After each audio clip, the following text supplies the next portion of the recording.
Hello, this is a guy who likes fanfiction and is too lazy to read, so here is the boy in the team in audio form. Check the description for the links to the author.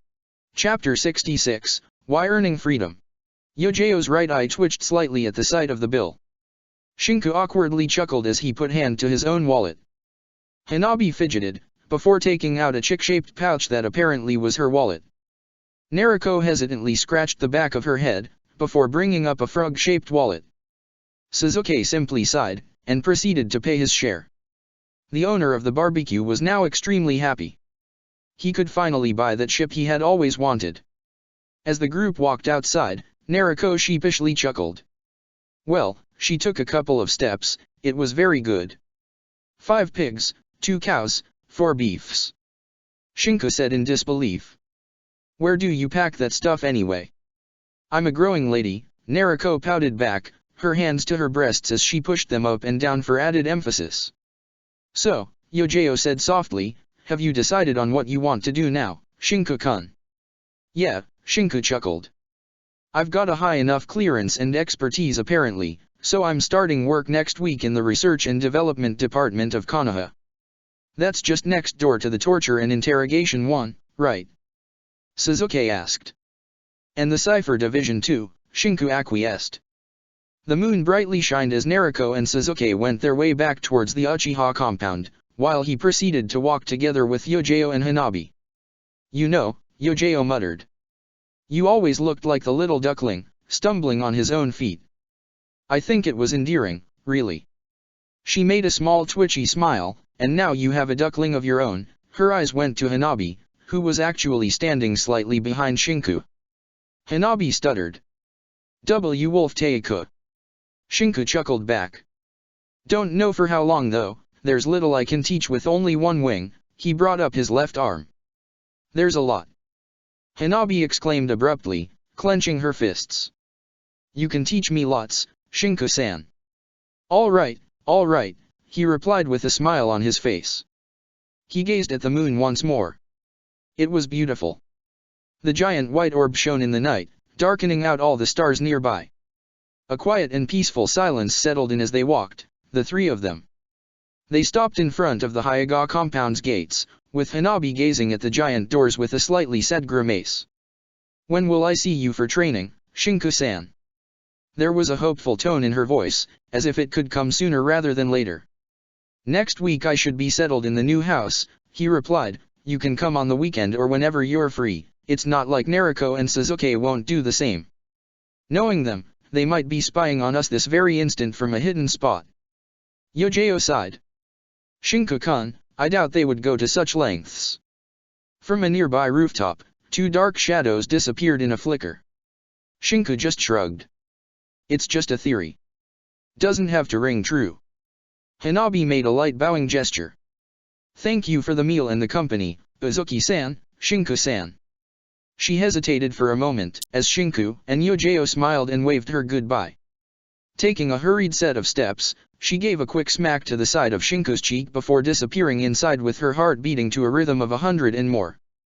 Hanabi exhaled in relief only when she was inside her room, a hand clasped gently above her chest. Her eyes closed, her cheeks turned red before she ended up jumping on her bed. She pressed her face tightly against the pillow, hugging it and rolling to the right and to the left while muffling her screams of embarrassment. In the next room, Hinata softly smiled as she deactivated her Byakugan. She was glad for her sister's happiness. Differently from her, however, she was awake for another reason. Her milky white eyes settled on the wedding gown, before she scrubbed at her eyebrows and returned to her reading. She had more books on bride training to learn from. The marriage was soon, after all. Shinku and Yojo walked side by side on the road. A dog barked somewhere far as a few cats meowed. You found work fast, Yojo murmured. Are you sure you aren't overexerting yourself? I had a little help, Shinku grumbled back.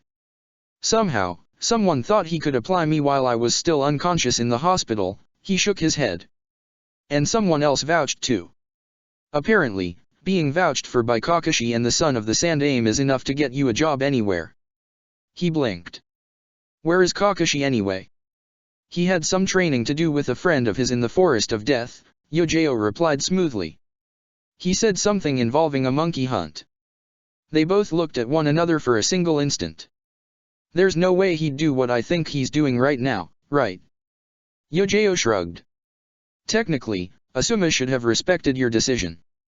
You both share the same rank, and while he has the experience, that still doesn't qualify him as your guardian, which was precisely what was required to override your personal will.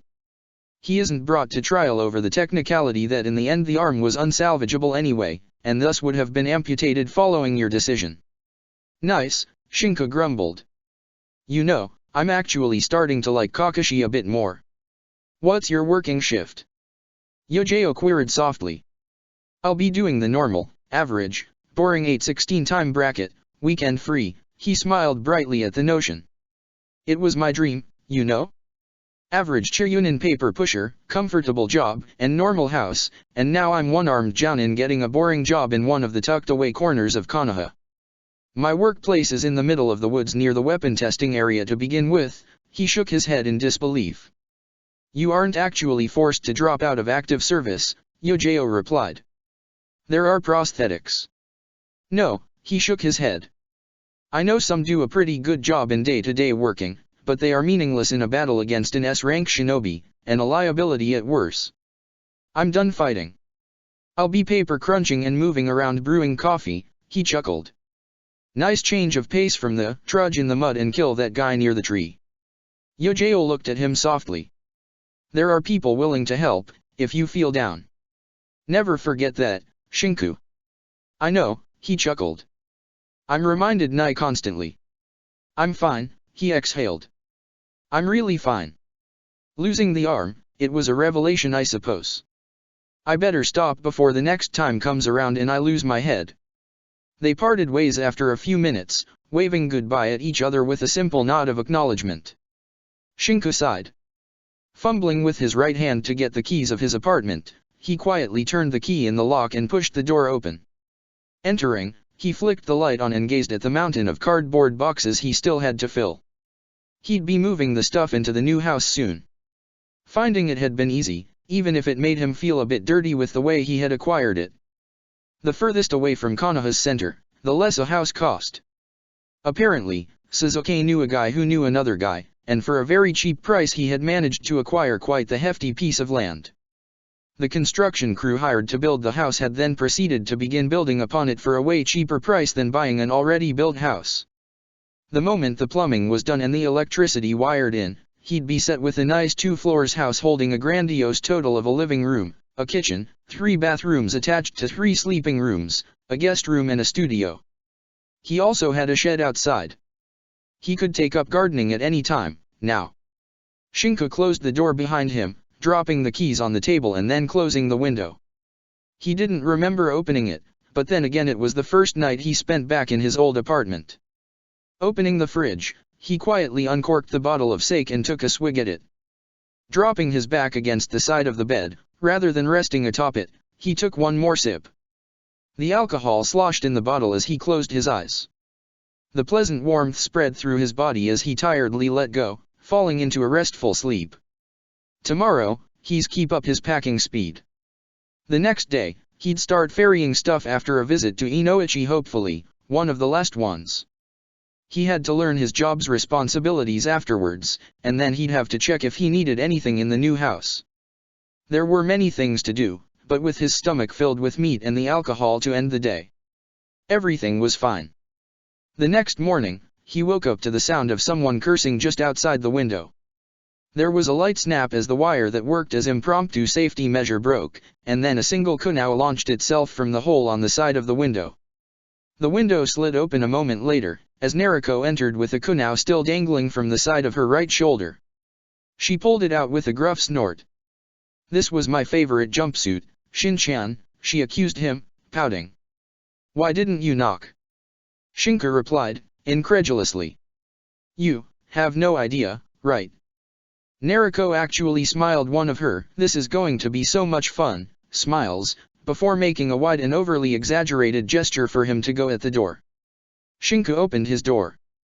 There was an overflow of letters apparently. He took a step backwards as they all fell inside, making him bring his eyebrows to the top of his forehead as he watched a few of them flutter lazily in the air. He grabbed one, using his index finger to open it while keeping it pinned still with his thumb and middle finger. He flipped it open. Somebody had cut and pasted letters from a magazine on a white piece of paper, forming the words, Naruko-tan is mine. He blinked, blearily. He turned to gaze at Naruko, who sheepishly chuckled. You don't read newspapers, do you, Shin-chan? He emitted a half-strangled sound as he went for the fridge, ignoring the fact that Naruko seemed to have begun flipping through the letters he had received. Oh, she sniffed one. This one's a perfumed one. You have an admirer. Giggling, she moved it to another pile. Shinka grabbed the boxed coffee and turned on the brewing machine. He was glad he just had to use a spoon to put the coffee inside the opening and let it brew by itself. It was slower, but he didn't actually need two hands most of the time. As long as he had the zipping option available and enough dexterity in his left hand, it was all good. Moving the bigger cardboard boxes would be a problem.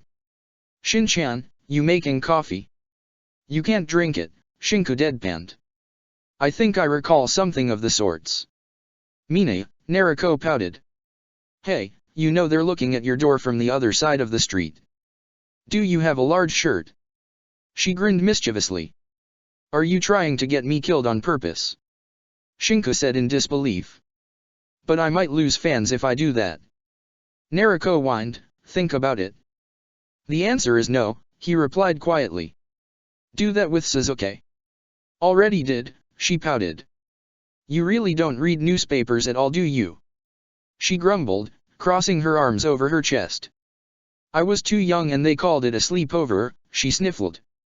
They even sell toad caps nowadays in every shop. Toads? I thought it was a frog motif that you liked, Shinka remarked offhandedly, before pouring the coffee in a mug.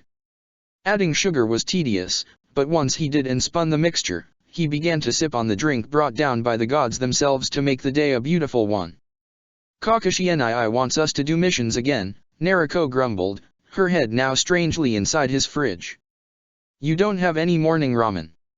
Morning, ramen. Yeah. It's ramen for the morning. It's milk or chocolate, and the noodles are made with pastries while the toppings are flavored fruits. They sell that stuff. Yep. It's in the Naruko-approved corner. Shin-chan, where the hell do you shop?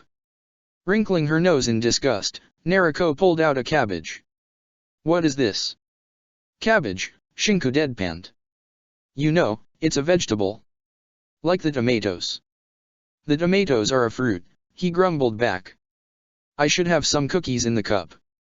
It was, strangely endearing. She reminded him of Quill, at least with the way Naruko's eyes all but shone while her hands opened the cupboards to find the pastry treats and dig in as if she were a famished soldier. If she had a tail, he supposed she would have waggled it.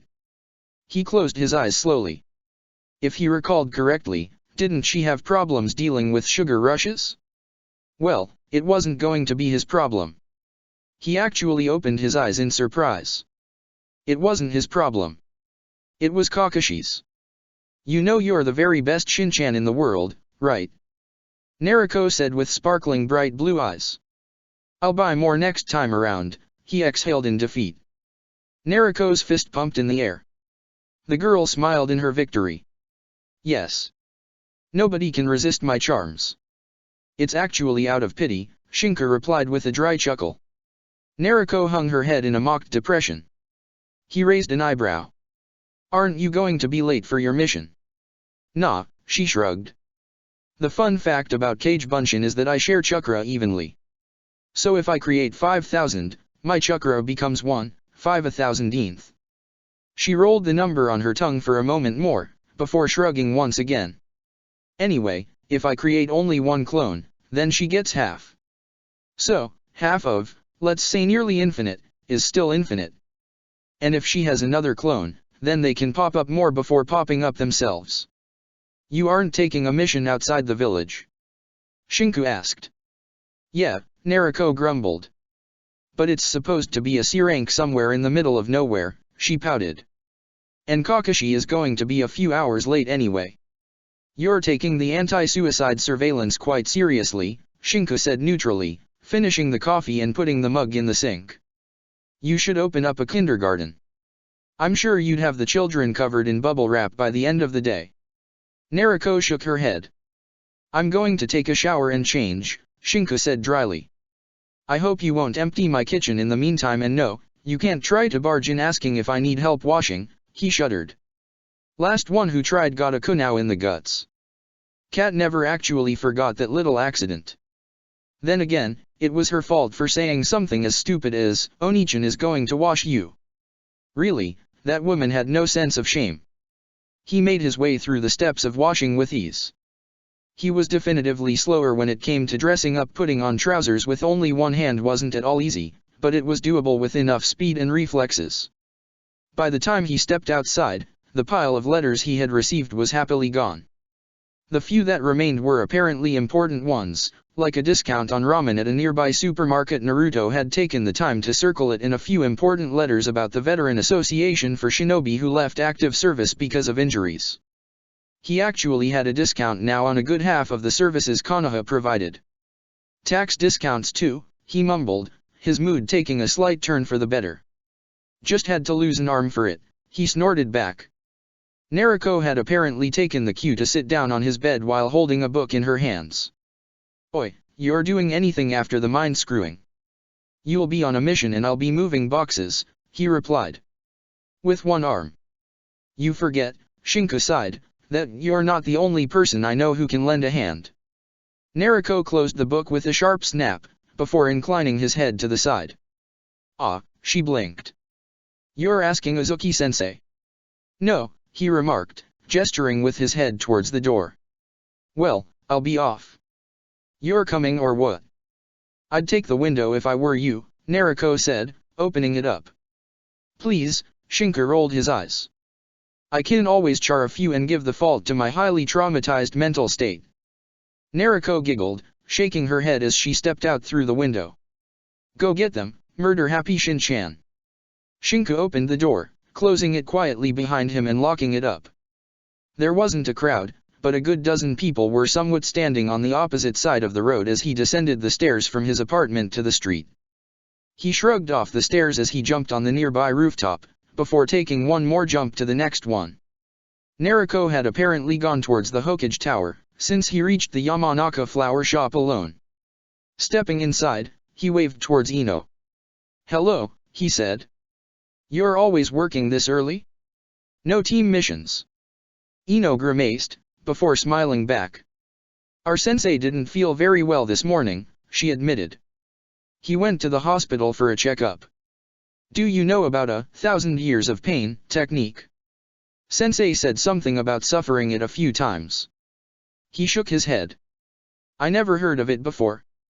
By the way, is it true? Ino asked, pushing herself closer before whispering. You're going out with Nariko. Shinku blinked. No, he replied with a shrug. Ino raised an eyebrow. No. No, he shook his head, why do you ask? It was on ninja fashion this morning and on Konoha Girl too. They both said there was a budding romance in the air. I mean, she came to visit you in the hospital, she calls you Shin-chan. Is all of that on the magazines? Really? Shinku whistled, talk about having a spy network. It's a shinobi village, Ino deadpanned back. Nariko calls Suzuki Yuki-chan, Shinku retorted, and she's that expansive with all of her friends. She has few of those though, Ino muttered, before catching her tongue. Sorry, I didn't mean to. No, you are right, Shinku sighed. Let's talk about something else though. I should probably thank your team for hauling my ass from Odafukugai to Konoha, your sensei excluded, because I can't guarantee I won't try to poison him next time I see his face. He smiled kindly, thinking about a bowel-relaxing poison mixed with a hemorrhoid-inducing one. You don't have to, Ino replied quickly. I mean, we didn't actually help you that much, and Chuji eats a lot. I've gone through enough S ranks to buy meals for all of the Akimichi clan thrice, Shinku said, before chuckling. And I have free time until next week. I'll talk it with the guys, Ino rolled her eyes. Say, she muttered, you did S ranks? Aren't those for Jounin? Wartime means missions get a boost on their paycheck, Shinku said. And I am, well, was a Jounin. I'm out of active duty, he gestured with his left hand to his right side. Thanks for not making a big deal about it, by the way. Ino awkwardly scratched her right arm. Ah, yeah. I was there when we transported you back. It was the first time I saw someone wounded that badly, she bit her lips. It made me rethink the become Jounin part. Not willing to die for the village? Shinku asked, raising an eyebrow. Well, I think if it were something very important, meant to save a lot of people, and if I got a statue for it, Ino mumbled, but I can't envision throwing my life away just for a mission. It happens, Shinku replied. They both lapsed into an uncomfortable silence, before Ino blinked in surprise. Oh, damn. Sorry, just a minute, she hurriedly ran upstairs, before returning down a few minutes later. My father will see you now, she said. Shinku smiled. Well, off we go then. Stepping inside the office, he sat down at the offered seat. Inoichi carefully looked at Shinku, before the minutes began to pass by in silence. Are you going to ask something? Shinku finally said. What would you like me to ask you? Inoichi replied. Are you angry? Are you repressing your feelings? Did you have any nightmares? Is there something I should know? How does it feel to lose your arm? Shinku hazarded. Are you angry? Inoichi asked. I was, Shinku acquiesced. At first, I was. But, there never was a choice. You can't blame something you have no control over, can you? Life sucks, but you don't blame life of it. Sure, I didn't get to keep my arm but I kept my life. All the sacrifices and training I made to reach my place in life were for naught, but I actually ended up in my childhood dream job, he chuckled bitterly. So, all things considered, I'm happy. You're happy? Yes, Shinku nodded. I am. Your definition of happy is being without a limb, with everything you worked hard for destroyed and working a boring job. Shinku chuckled. Why, when you put it that way, but if you put it my way, I'm free, he whispered. I'm free from the risks, the deaths, the suffering and the pain. I'm free from having to stay awake at night hoping there isn't some sort of assassin coming at me from the shadows. I'm free from the crippling self-doubt if I'll be strong enough for the next enemy that comes around, free at last from having to memorize the bingo book and searching for each nook and cranny in my armor to wield together. I'm free. His eyes narrowed. I already died once. I already paid the price. I'm done. I'm gone. I'm off. It's over. I'm free. Nothing will change that. Maybe tomorrow I'll go fishing. I know I won't be risking my neck in a C rank that might potentially turn into an S rank in the blink of an eye. Everything is over, and so I can start again, he exhaled in relief. I can start again and hopefully, this time around, I won't have to see a girl I had a crush on turn into a living puppet that I then have to smash on the ground, he snarled the last part out.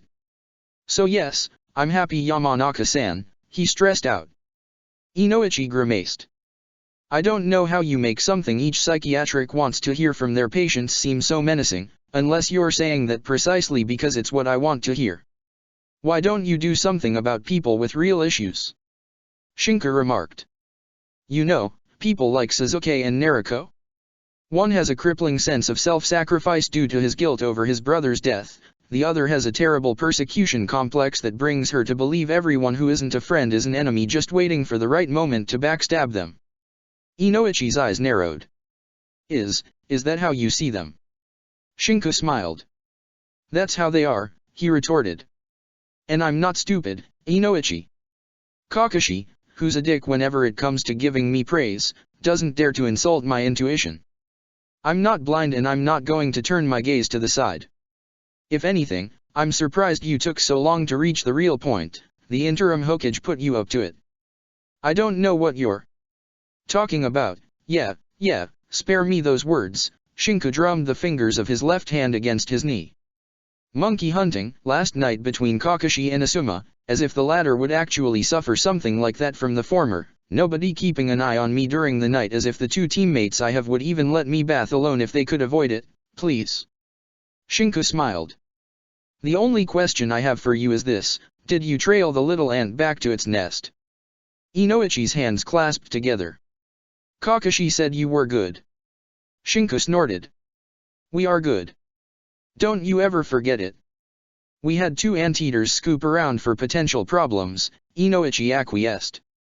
We found an ant who took the sugar, he continued, and we found a possible nest, but it might be an infestation. You really like to use those metaphors, do you? Shinku replied in disbelief. You know that where there are the ants, it's probable there's a snake too. That is what keeps us on edge. And the reason I'm practically banished into the woods is to keep me safe, he chuckled. You know what? I don't care. I mean, I know it's probably the first time you get a lead on this inner problem you have of yours, but I don't care. I'll let you use me as bait since it's not like I have a choice. He smiled, but I want the pay for it, he remarked. So tell the Hokage that next time, he can always ask. Shinku blinked, although if he had, I think Naruto would have tried to kill him. Shinku turned thoughtful, or maybe Sasuke would have gotten him first. What did you tell those two to get them to lay off my protection for a night anyway? Nothing, Inoichi muttered.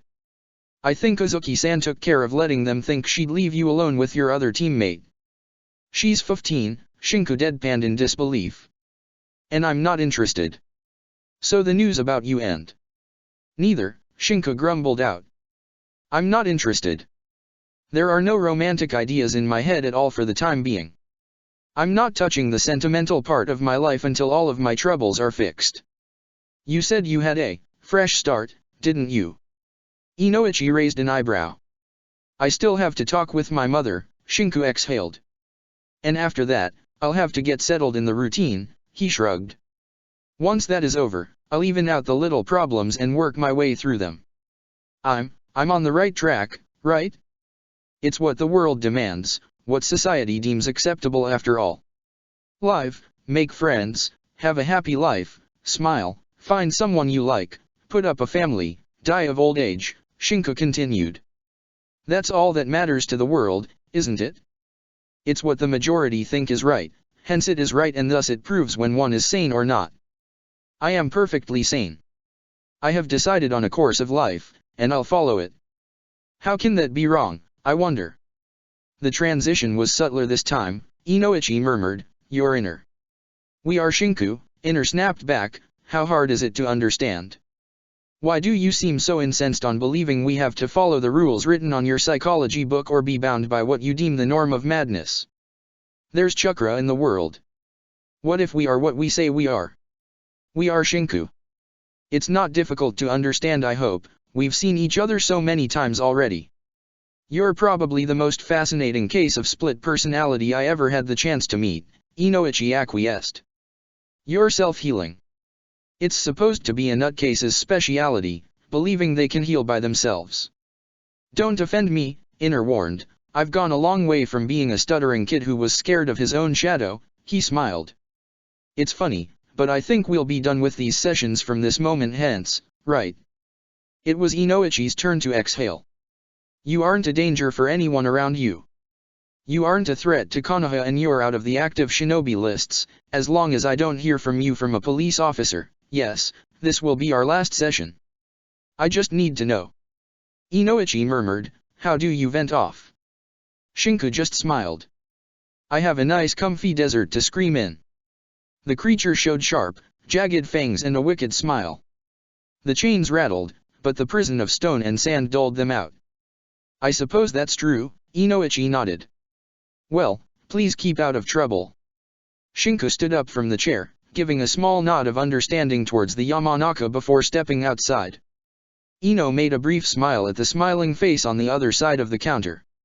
So, there's a spot open on Tuesday of next week. I'm done, he replied. I'm apparently sane, or not mad enough, to require more visits. Unless I go on a killing spree, I won't have to see your father again. Ino blinked in surprise. Oh, her eyebrows rose, that was fast. I think I told him precisely what he wanted to hear, he admitted with a small chuckle. Anyway, I'm going to move pretty soon to a house near the suburbs of Konoha. It has a garden, so I wanted to know about what types of hedgerows. Kabuto rubbed his eyes.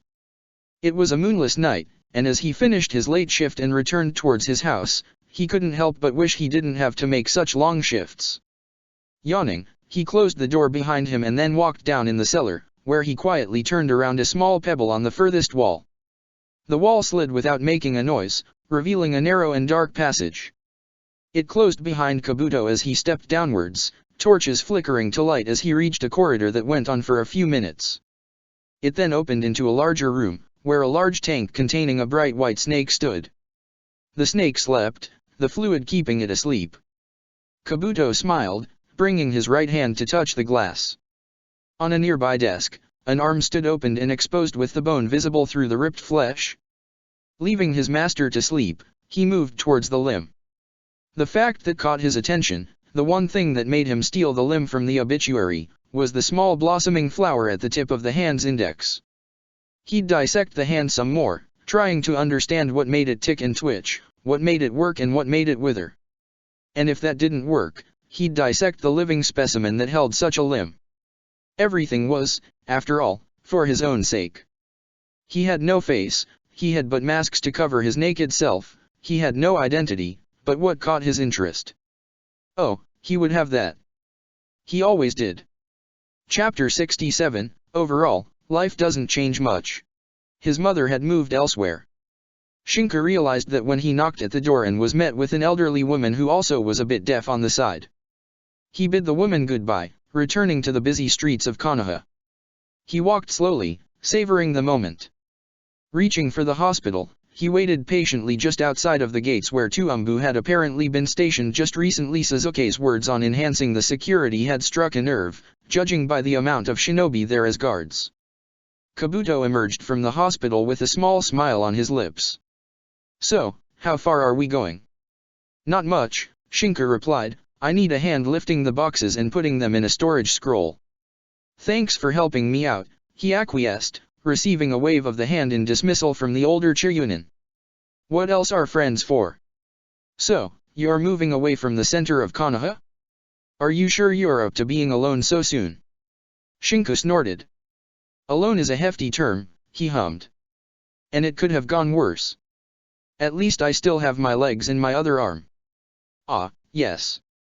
Congratulations are in order then. Shinka blinked. What? You aren't moving to the suburbs with your girlfriend for added privacy? Kabuto smiled as he inclined his head to the side. Shinka spluttered. I don't have a girlfriend, and the newspapers print rubbish most of the time. I'm sure the problem will solve itself with time, Kabuto replied. Shinka opened the door of his apartment, letting Kabuto inside. Some of the cardboard boxes were full, while a few remained half empty. Helped by Kabuto, he managed the feat of ceiling-filled ones inside a single storage scroll. That's the easiest part done, he muttered. The rest I'll haul over when they'll be done with the house. You don't need a hand unpacking? Kabuto asked in surprise. I don't want to waste your free time, Kabuto, Shinka replied, wiping the sweat off his brow with his left hand. I'm sure you've been swamped at work. It wouldn't be much of a hassle, in exchange for dinner at the dumpling stand down the corner. Agreed, Shinka nodded. If you're sure, that is. I mean, there's a lot of stuff to unpack and... It's not a problem, Shinku, Kabuto smiled. We're friends after all. Storing the scroll inside his jacket, Shinka gave one last look at the nearly desolate apartment he had lived in for, very little, actually. Maybe he had lived in there for a few weeks at most. The comfortable silence between the two shinobi lasted only until Kabuto asked in a quiet and subdued tone. I wondered for quite a while, he said. Who could be the strongest between us? Now, I sort of feel cheated, he exhaled. I know it sounds selfish, but I actually want to know if I would have managed to win the tournament had we fought and had the siege not happened. Find a way to give me back my arm, Shinka replied, and we can have our little match. Ah, if I managed that, I'd be hailed as a genius, Kabuto chuckled. I'm not that good. It would be something out of Tsunade-sama's mind rather than mine. With the arm back I'd have to say goodbye to the veteran discount though, Shinka murmured. I mean, it's a 50% off for the cinema and the grocery list. And tax deductions, Kabuto pointed out with a small grin. You can't forget the tax deductions. Right. And being out of active status means a lot more free time, he gazed upwards to the sky. I'll take up gardening in my spare time. Kabuto's ears twitched. You're already going to work. Ma, Shinka grumbled, it's not that big of a deal. Glorified pencil sharpener and paper pusher, but it's a job I can envision will not get me killed no matter what happens. In the Hokage Tower. No, research and development, Shinka grinned. It's in the middle of the woods, with friendly neighbors like the torture and interrogation department and the cipher analysis squad. Well, at least you won't get bored too much. I suppose so, Shinka whispered. Taking to the rooftops, they flickered for 15 minutes at full speed, before landing to catch their breaths in a nearby square. It's actually further than I thought. How big is Konoha anyway? Kabuto turned thoughtful. There are 15,000 active shinobi of the Leaf, plus a good chunk of retired or inactive ones, their families, the civilian section. Tapping the side of his chin, Kabuto deadpanned. There are probably 100,000, with the numbers growing. Think about having to do this job without a storage scroll, Shinka said. Is that a benefit of being a jounin? The storage scrolls, are those a benefit of being a jounin? No, he awkwardly said. Naruko made them for me a while ago. I know jounin get a few, but I never actually requested them. I see, Kabuto replied. They took a leisurely pace to catch their breath, before speeding up once more. It took them another half an hour to reach their intended destination. The houses had grown sparse, replaced with a few cottages or villas that seemed overrun with wild weeds. After the siege, everyone felt safer closer to the shelters than further away, Kabuto commented. I suppose you got the house for cheap. The terrain actually, Shinka replied. I had the house built ground up. Talk about having a dream house, Kabuto chuckled. The road became a simple dirt trail that took a turn around a small hill, before reaching a shoddy and rusty gate left open. Are we still in Konoha? It's near the training grounds, Shinku admitted.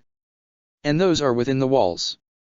Training ground 7 even has a river, I have a pond.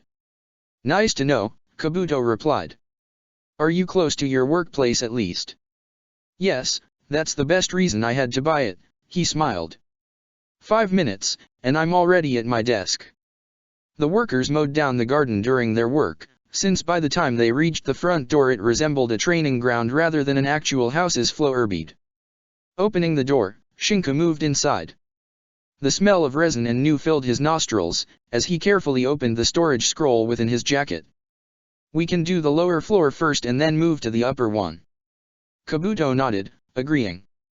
Shinka began to unpack, whistling a catchy tune. Kabuto's shoulders trembled as his tongue licked the inner side of his teeth. He wouldn't cut Shinka yet. He had a lot he could learn from him as a living specimen. Soon, however, he would finish testing the arm. Then his urge would manifest again, and when it did, he would have the perfect mean to scratch it. Naruko slammed the raise-non in the sides of the giant boar, tearing it apart as the entrails sailed in an arc all around the clearing. She quietly picked a piece of, probably guts or innards, and flicked it away from her hair. Boar number 2, done. Dadabiya! She exclaimed, turning to gaze at where Hanabi just then dealt with her own. Suzuki had most fairly finished first. Nobody's wounded? Suzuki asked, just as Kakashi closed his ika with a bored look. Nope, the Jounin-sensei said. How many are there still, Kakashi and I?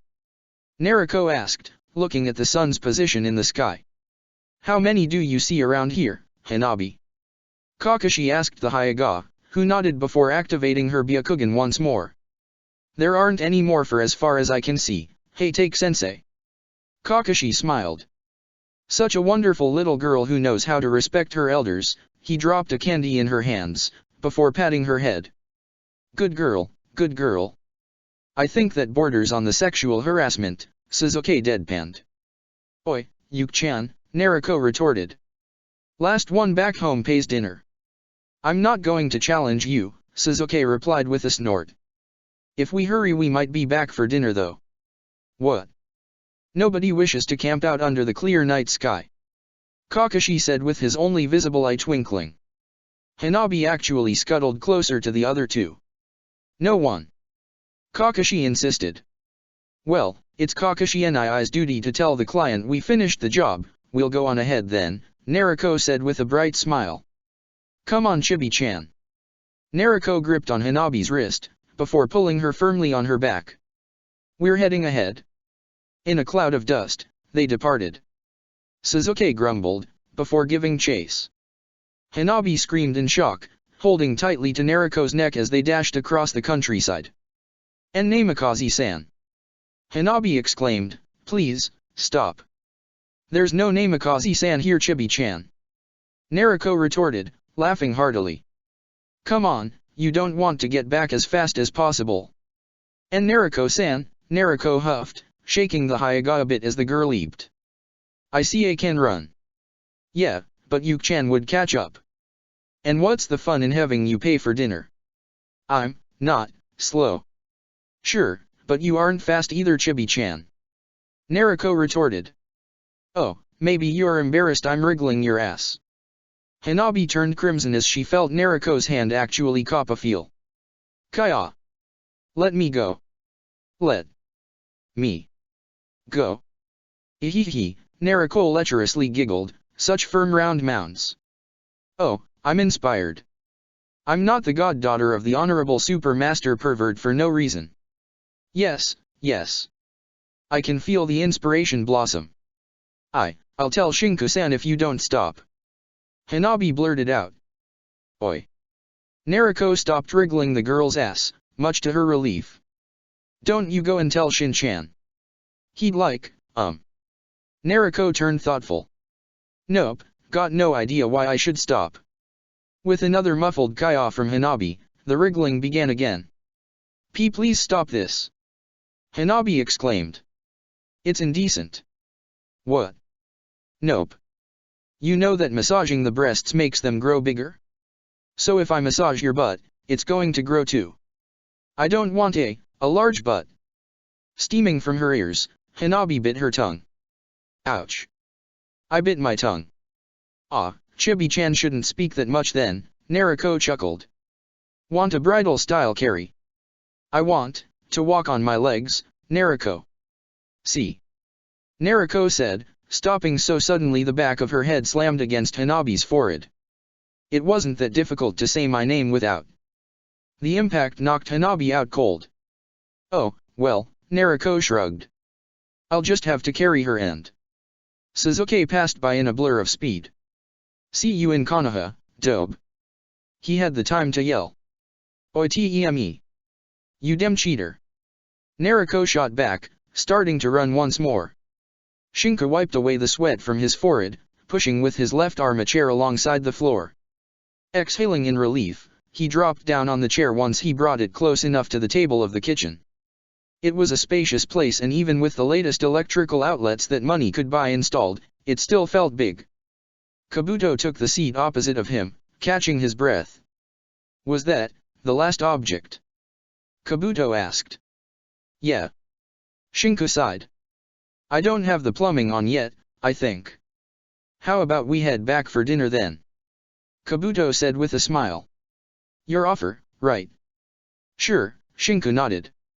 Although now the dumpling stand down the corner seems more like an hour away, chuckling, they both stood and left. You're not afraid of thieves? Kabuto asked. It's a shinobi village and this far away from the center? I don't think any thief worth his salt would steal from me. I can always stick Naruko against them, he shook his head. I wonder how they're doing with their mission. He gazed at the night sky, already twinkling by. They've probably finished already. The dumpling shop held true to the hype, and as he and Kabuto ate in a corner of the shop the owner had even asked if he needed a fork, but he had shaken his head the night went by. Feeling bloated and satisfied, Shinku limped slightly next to Kabuto. And so I finally managed to get the flak jacket, not the active service one but at least I did a good job in the writing part. I'll never be a field medic, but I can still save lives. One day, promise not to laugh, Shinku nodded. I want to become as good as Tsunade-sama in the field of medicine, so that I'll be able to save more. Shinku smiled. That's quite the dream, he replied. And what about you? Shinku frowned for just a second, before replying with a shy glance. Nothing that high, he flexed the fingers of his left hand. I suppose, fix my family situation and then see where that goes. That's less of a dream and more of a fact, Kabuto remarked. What next? Family. I'm saying after all the obvious things you know, something big. Everyone has a dream, something to strive for, but that is nigh impossible to realize.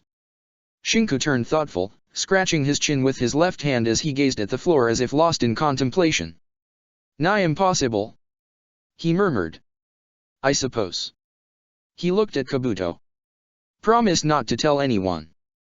Kabuto gave him a solemn nod. I want the dead to return to life, he whispered out. I know it's stupid, but... Oh, Kabuto blinked. Isn't there, the Edo Tensei for that? The what? Shinku choked on his saliva.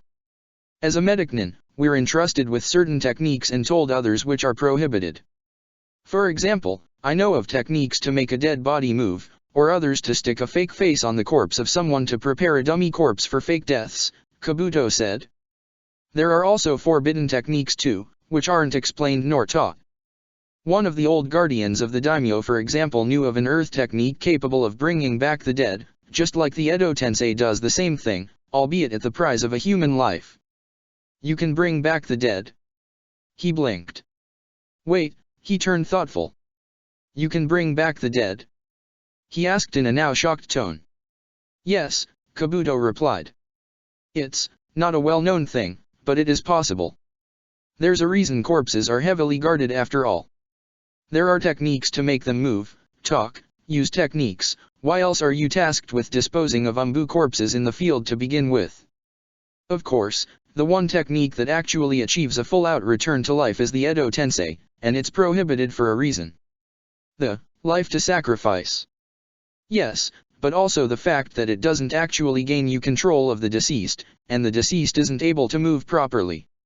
It would be like waking up from a coma, with all your limbs atrophied. That's how it's described anyway. I never saw it happen, and I hope I never will, Kabuto shuddered. That's quite the creepy argument. Can we talk about something else? You're one who spoke of that technique, Shinku deadpanned. Well, I thought you needed another dream, Kabuto pointed out. It's best to let the dead rest after all.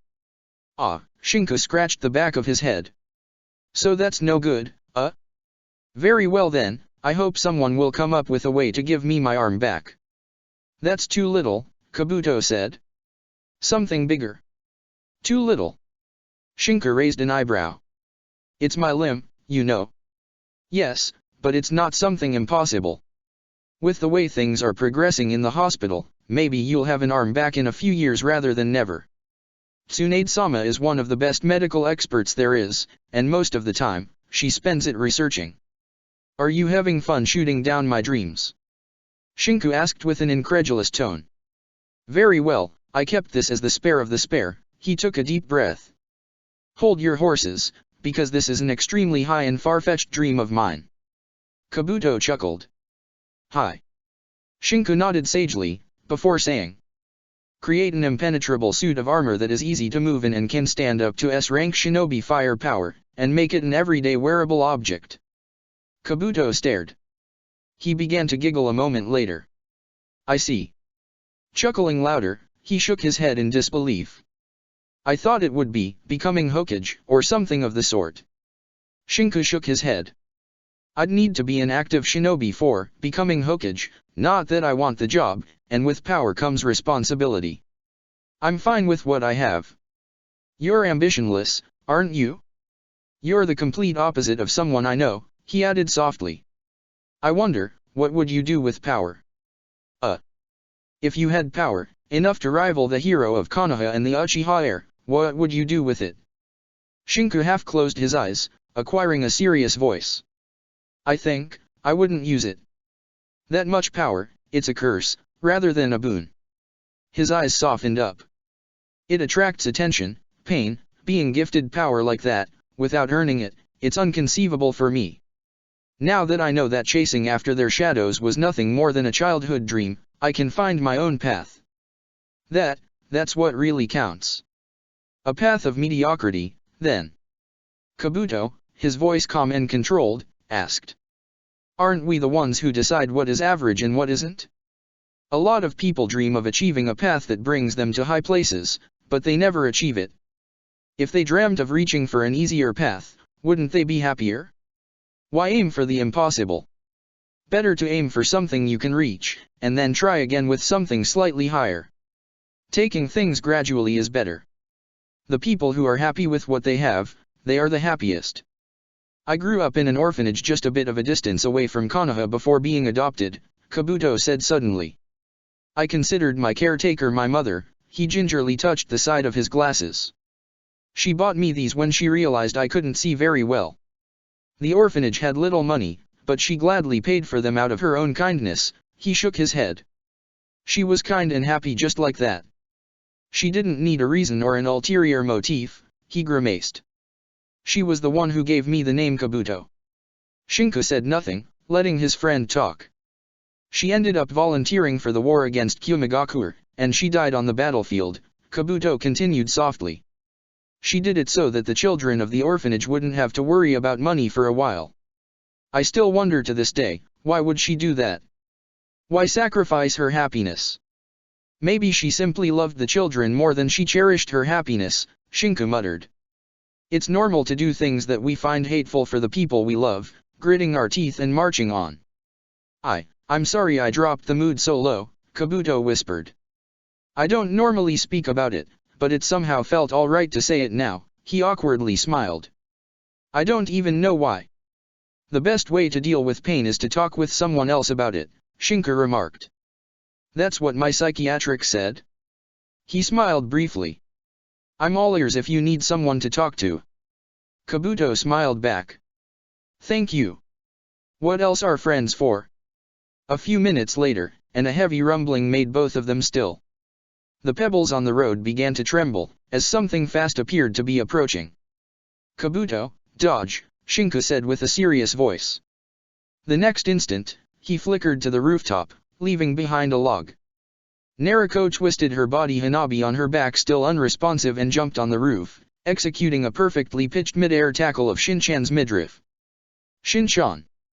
Gah!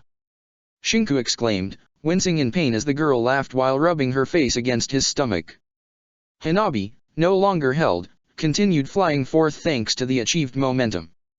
Suzuki hastily grabbed her with a Suzanu's hand, before dropping her gently on the roof. Caught you! Naruko meanwhile said, Yuki-chan and I missed you so much. And Hanabi moaned your name too. Grinning diabolically, she stood back up helping Shinku on his feet. She was all like no, utterly sexy and beautiful Naruko-chan. Please, don't tell Shin-chan how much I love him, and I was true love must be yelled out loud to the skies and beyond, and she fainted, the blonde-haired girl pointed to Hanabi. She's still out cold. Don't think any funny stuff, alright. You're done. Shinku winced, holding his sides with his left arm. Suzuki snorted, moving closer to heal his ribs. You should really learn to keep your dope strength in check, idiot, he looked towards Shinku. And you need to be faster with the substitution log. Chuckling, he gave a nod back in response. Kabuto jumped his way up to the rooftop. Is everything alright, Shinku? Sure, Shinku replied. Naruko's eyes narrowed. Suzuki exhaled in disbelief. Nah, Shin-chan. Naruko muttered, you know you can't be the Seme to Yuki-chan if you have a boyfriend already. I won't permit a multiple male orgy. Come, again. Kabuto said, hazarding a nervous smile as a sweat drop fell from his head. Naruko, Shinku rolled his eyes. This is Yakushi Kabuto, the friend I said would help me out with the moving, he continued. Kabuto, these are Namikaze Naruko, Uchiha Suzuki, and Hyuga Hanabi, who's still knocked out cold. You work at the hospital, Suzuki said, his eyes sharpening up. You're the son of the head of the staff, right? Hi, Uchiha-sama, Kabuto replied with a nervous smile.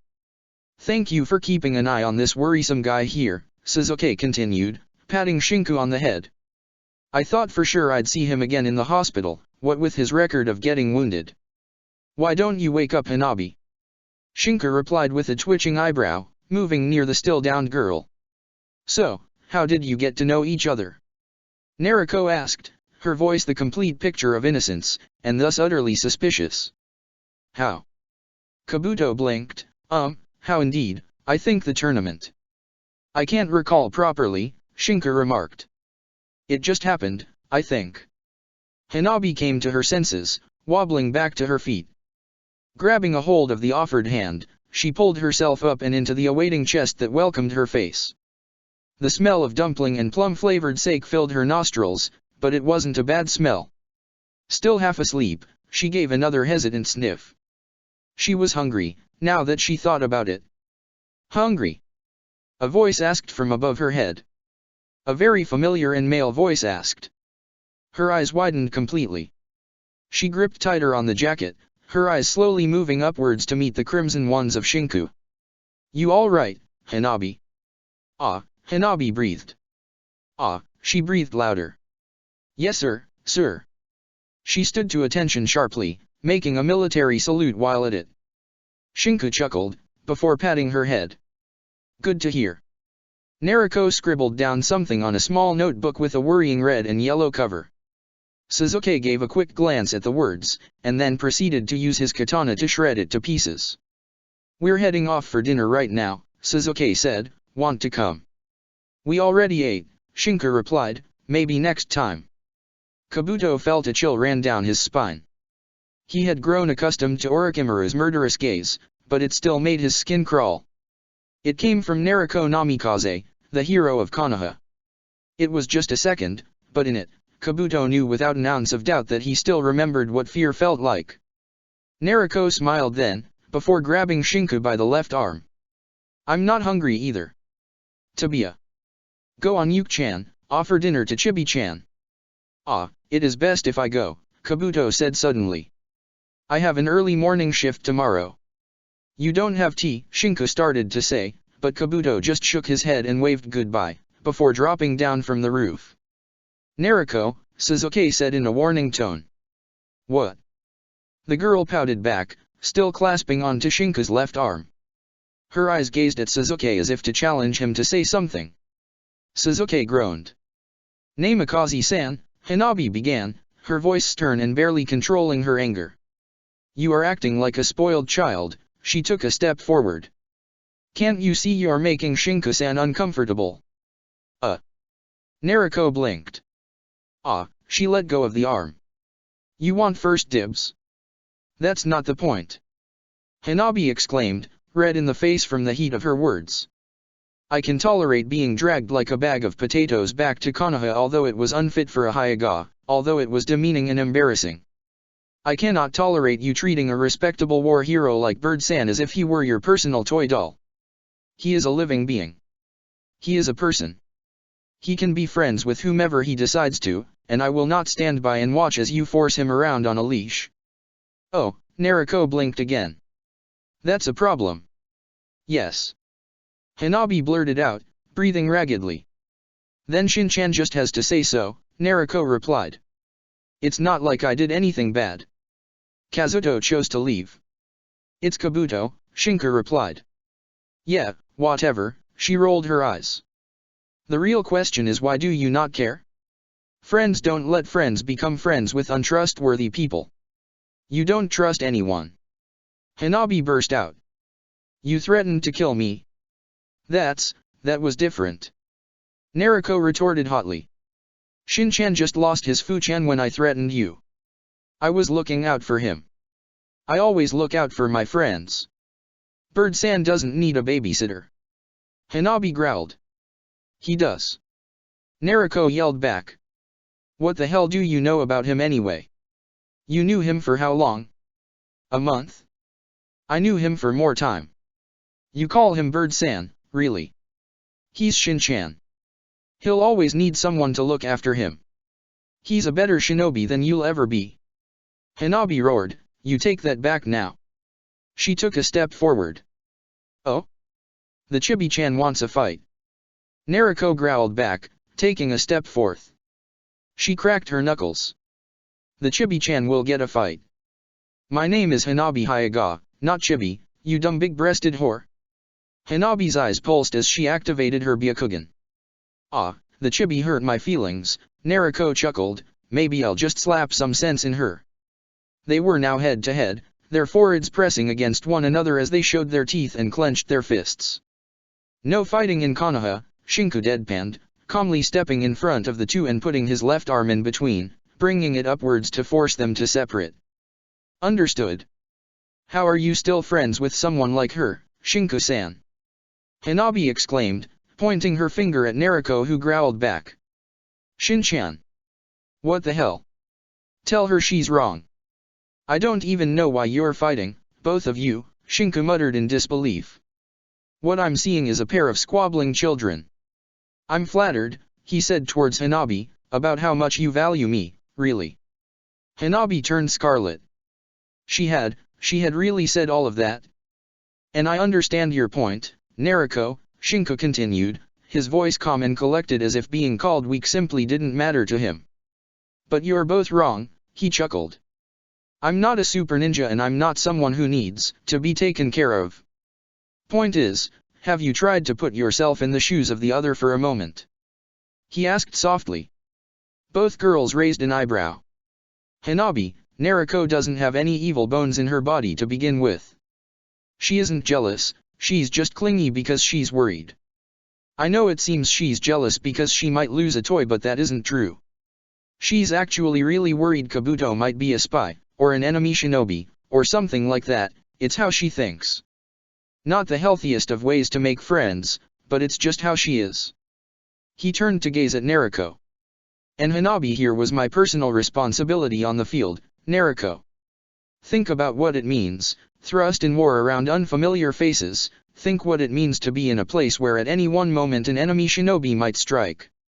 It's a feeling of desolation so strong you have no idea, Nariko. It's obvious you find someone to latch onto. I had my heroes too. I followed my own Teiku's orders as if the Hokage himself delivered them to me. He was my hero, and he died on the field in front of my eyes. Do you know what it means, to have your hero die? Someone you consider too strong or powerful for that to happen. Just think what it means to see him ridiculed instead. He took a deep breath. Do you have a hero, Nariko? Someone you view up to, and would like to imitate? How would you feel, seeing them made fun of, or treated as if all they ever did was meaningless? Would you be happy about it? But I didn't mean to. Nariko bit her tongue. I'm sorry. I don't want to, I didn't want to, I really didn't mean to say you're, well, weak. Just that, Shin-chan is, she fidgeted. You're not tough like me or Yuki-chan. I mean, you lost an arm because of it. If you had something like a jujitsu I wouldn't be this worried, but you're one of my friends, and I'm always worried. If you told me some of the things you did, maybe I wouldn't be this worried anymore. Hanabi grimaced lightly. If you wish, we can talk about them. I mean.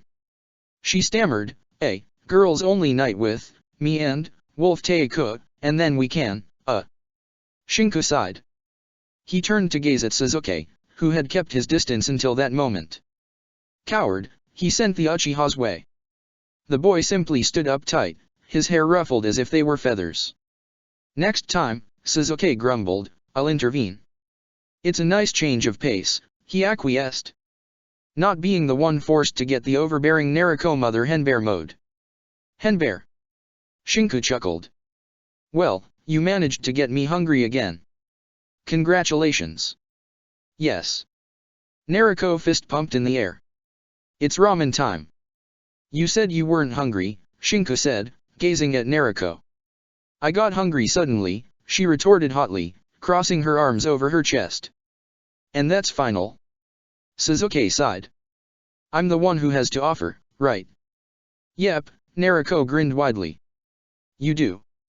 With that, the four headed over to Ichiraku Ramen. He'd have to apologize to Kabuto the next day, but then again, he wondered if he should tell Naruko he had another dinner planned out during the week. He shuddered at the thought. Shinku understood Sasuke now. He really did. On the other hand, he didn't have his luck. Probably, the girl would know before the end of the week. Chapter 68, Most Life or Peace of Mind. There was a knock at the door. Mabuki Harino cleaned her hands in her apron, before heading towards the spy hole. Her breathing halted as she stilled, her hands frozen and gripping tightly on the apron's cloth. She swallowed thickly, not knowing what to do or say. There was another knock. She didn't reply. I suppose saying I can hear you breath beyond the door would change nothing, Shinku said in a subdued tone. Well, I just thought a lot of time has passed by already, and maybe you were willing to, I don't know, talk? I mean, it's been 5 years. I don't know if you forgot me, or if you still hate me. I can't really say I understand, but, well, I'm going to be in Konoha a lot now, so if you ever need a hand. Mabuki rattled the lock open quickly, before gazing wide-eyed at her son. He was taller than she was now, and holding a surprised expression that lasted only a second, before moving into a wary grimace. Mabuki didn't waste much time talking. She just lunged and hugged her son tightly. It's all right, Mom, Shinku whispered. It's all right. The minute of silence after the hug was awkward at first. You've grown so much, Mabuki murmured, looking up at him. Shinku awkwardly nodded. Want to come in for tea? I'd like that. Outside on a nearby rooftop, Naruko dropped the binoculars from her face. She gave a quick nod to one of her clones, who stood at attention, and then departed. Her clone would check for any troubles with that Kabuto person. She, on the other hand, had something more important to do. Your father's hanging on a thin thread as it is, Sasuke's voice cut her off her spying, and instead of being there, you're here. Dad's going to pull through, Naruko replied without a single worried tone in her voice. Mom's with him anyway. You're spying on your teammate's reunion with his family, Sasuke continued. After the chat Shinku had with you last night, you're still doing this. Naruko bit her lips. It's just, what else can I do? Train. Sasuke suggested with a drawl. Boring, Naruko pouted. And I don't need to train. I'm fine. Then, come hang out at the hospital. He suggested. Yuki-chan, are you going to go down on me in the doctor's office? She teased him, grinning widely. No, Sasuke said curtly. You look like an over-attached girlfriend or something, tone it down a bit. I don't trust that Kabuto guy, Naruko murmured darkly. I think he's hiding something. You say that of everyone, Naruko, Sasuke sighed. And I did check. He's clean. He's cleaner than me or you even. That's suspicious. Naruko pointed out. I'm very clean, she nodded. Want to see if the carpet matches the curtain with its cleanness. She grinned, only to receive a fist on the head. Ouch. She winced, whining softly. It hurt. No it didn't, Sasuke grumbled. I'd need a brick to even start hurting you. Naruko pouted. They never told you that you can't hit girls. As if, Sasuke rolled his eyes. He frowned, his eyes trailing towards the house kept under surveillance. How is the meeting going along? He asked, slowly getting down by Naruko's side. Here, Naruko popped from a seal another pair of binoculars. I have Chibi-chan on the nearby rooftop too, she added offhandedly. Sasuke's binoculars moved to stare at, in fact, the nearby rooftop where Hanabi Hyuga was doing pretty much the same thing as them. I can't believe this, Sasuke muttered. I can't believe I'm actually participating in this. Hey, you were the one who told me to keep an eye on him, Yuki-chan, Naruko whispered softly, her voice now serious. And I'm doing it. I couldn't save his arm, she added, but I'm not going to fail again. Sasuke didn't reply. Mabuki took a sip of tea, before sadly looking at Shinku's stump. Was it during the war that? No, Shinku replied with a small smile and a soft shake of the head. It was after. S-rank shinobi tried to hold me down. I managed to get free but, well, it cost me my right arm. Are you still taking missions? she asked worriedly. No, I'm out of active service, Shinku replied. I'm starting work at the Research and Development of Konoha's military department next week. He tapped his hand on the surface of the table. Right. I'll give you my address, in case you need anything. Using his left, he slipped out of one of his pockets a pencil and a piece of paper, before scribbling down where the house was located. It's less of an address and more of a map, he sheepishly acquiesced. I'm transferring there at the end of the week, until then I can be found at the first address. Ah, Mabuki smiled as she took the slip of paper, reading it with a warm gaze. I see. You're all grown up now, right? No one can remain a child forever, he chuckled back. So, his eyes settled on the nearby photograph. You adopted a kid? Mabuki gazed at him with a surprised expression. You knew? Not until I saw the pictures, and the framed photos, he remarked. And I don't think you'd use anything that overtly pink, he gestured towards a pink umbrella with his head. Mabuki simply held her smile, albeit it was now smaller. Mai was the daughter of a friend of mine. Her parents died during the siege 5 years ago, so I took her in. When I heard you were sent off to the front line, I thought about writing to you, but I was a coward. She no longer smiled, her eyes closed as she tightly clenched her hands. So I never actually sent you a letter. It's in the past, Shinku replied. I have a younger sister, then. She'll be delighted to know you, Mabuki replied. After she found out her doctor was none other than Sasuke Uchiha, she began to look at your team. When she asked, I admit I told her you were her brother, but you were busy with the war and missions, so you couldn't come back. Oh, he blinked in surprise. That's nice, I suppose. He looked around nervously. How big of a fan is she in regards to Sasuke? No, because if I have to wipe the floor with him. Sasuke snorted in amusement from his spot on the rooftop. Shaking his head, he returned to lip reading. Don't trust her, Shinchan, Naruko muttered next to him. She left you once. You can't trust those people. They'll do it again, she continued to whisper hard. Come on, Shinchan, she's lying. She just wants the girl to get Yuki-chan's autograph. Realize it. Stop smiling, Shinchan. Damn it. Damn it. She closed her eyes, taking a deep breath. Shinchan needs a hand. Aren't you here to make sure it goes well? Sasuke whispered harshly. Yes, for Shinchan, Naruko retorted hotly. If he wants to prank his mother, he just has to say the word, she continued. He wants to make peace with his mother, Dobe, Sasuke growled. How is that difficult to understand? But she betrayed him once already. Naruko whispered furiously. If she did it once, she can do it again. Think about how sad he'll be. He'll cry, and then he'll sniffle, and he might try to take his life. He doesn't need her. He has us. Naruko, Sasuke whispered, it's not that. He's making peace because he wants to give her another chance. Why? Because, if she learned from her mistake, she won't make it again. Sasuke hazarded. Naruko clenched her fists. And what if it isn't true? What if the bitch uses him? What then? Then we intervene, of course, Sasuke replied with a scoff, that's what friends are for. We aren't there to guide and command his life, Naruko. We're there to give him a hand if he needs one, and he doesn't need one now. Naruko bit her lips, but remained quiet. Sasuke licked his lips. Maybe if Naruko finally understood the message.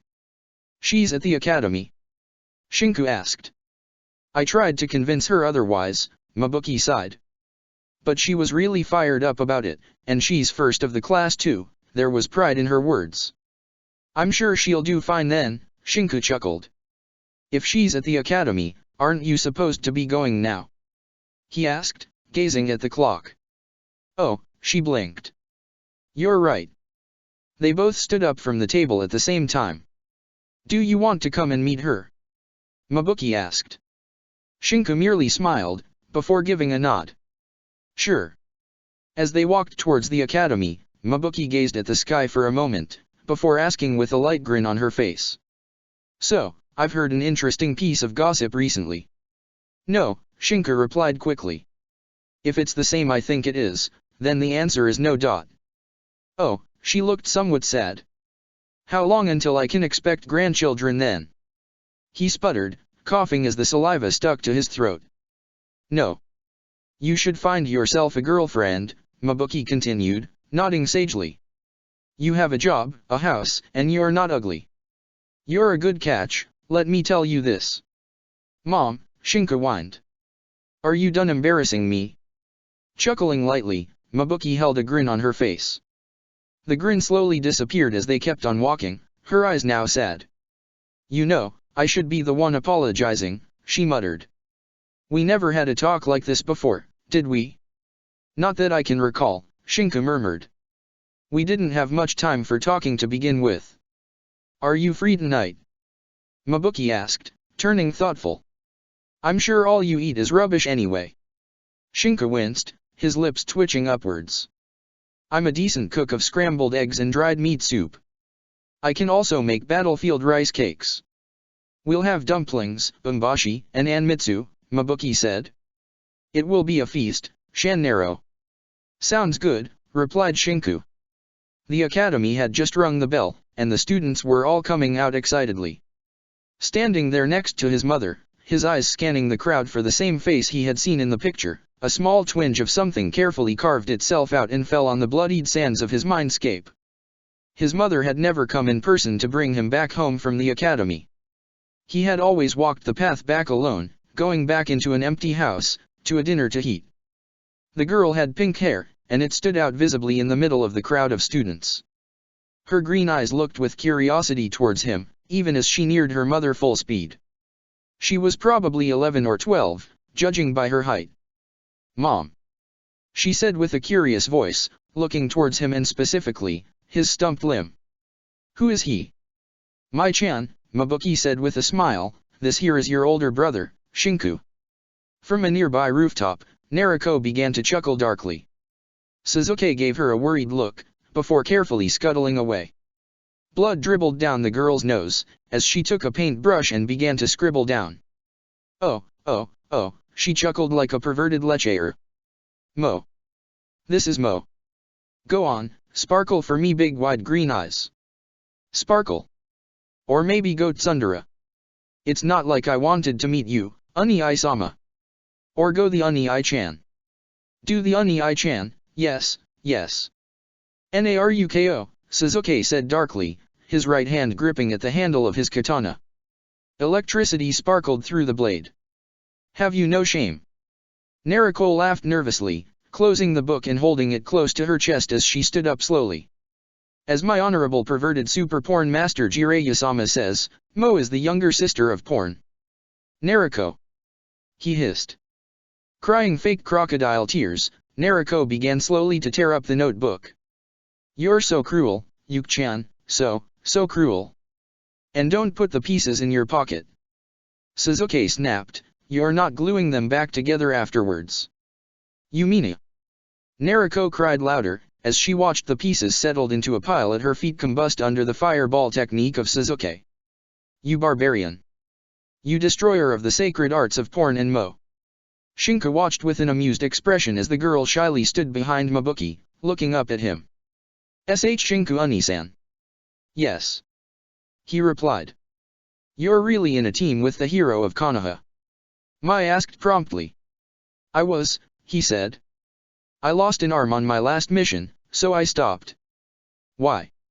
Mai asked, if I was in a team with the hero of Konoha, I'd never leave it. Her eyes widened, and then she pushed herself behind her mother's leg a bit more. Sorry. It's all right, Shinku said, waving off the apology. So, Mom told me you're the first in the class. She nodded brightly, the teacher said I'm going to be the prime kunoichi if I keep it up. They began to walk back, with Mai excitedly taking the hand of Shinku and gripping tightly on it. Is it true that Namikaze-sama has a relationship with Uchiha-sama? I don't think they do, Shinku replied. They're more like a petulant pair of brother and sister. Suzuki and Nariko shared a glance. He's paying for the petulant later on, Suzuki deadpanned. I'm not petulant, Nariko whined. I'm sexy. He could have used the word sexy. But yeah, Yuki-chan, you are petulant. And you're a prude. I am not petulant. Sasuke retorted hotly, his hair petulantly rising up. Mai blinked.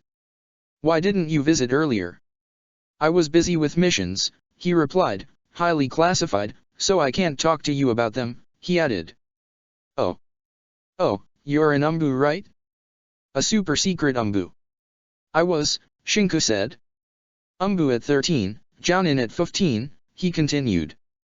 Apparently, I'm the youngest Jounin of my generation, he murmured softly.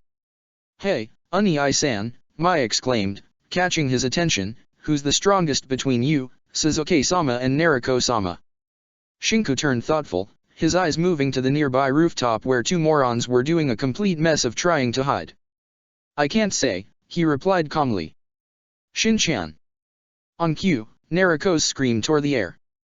That's not true. Come on and.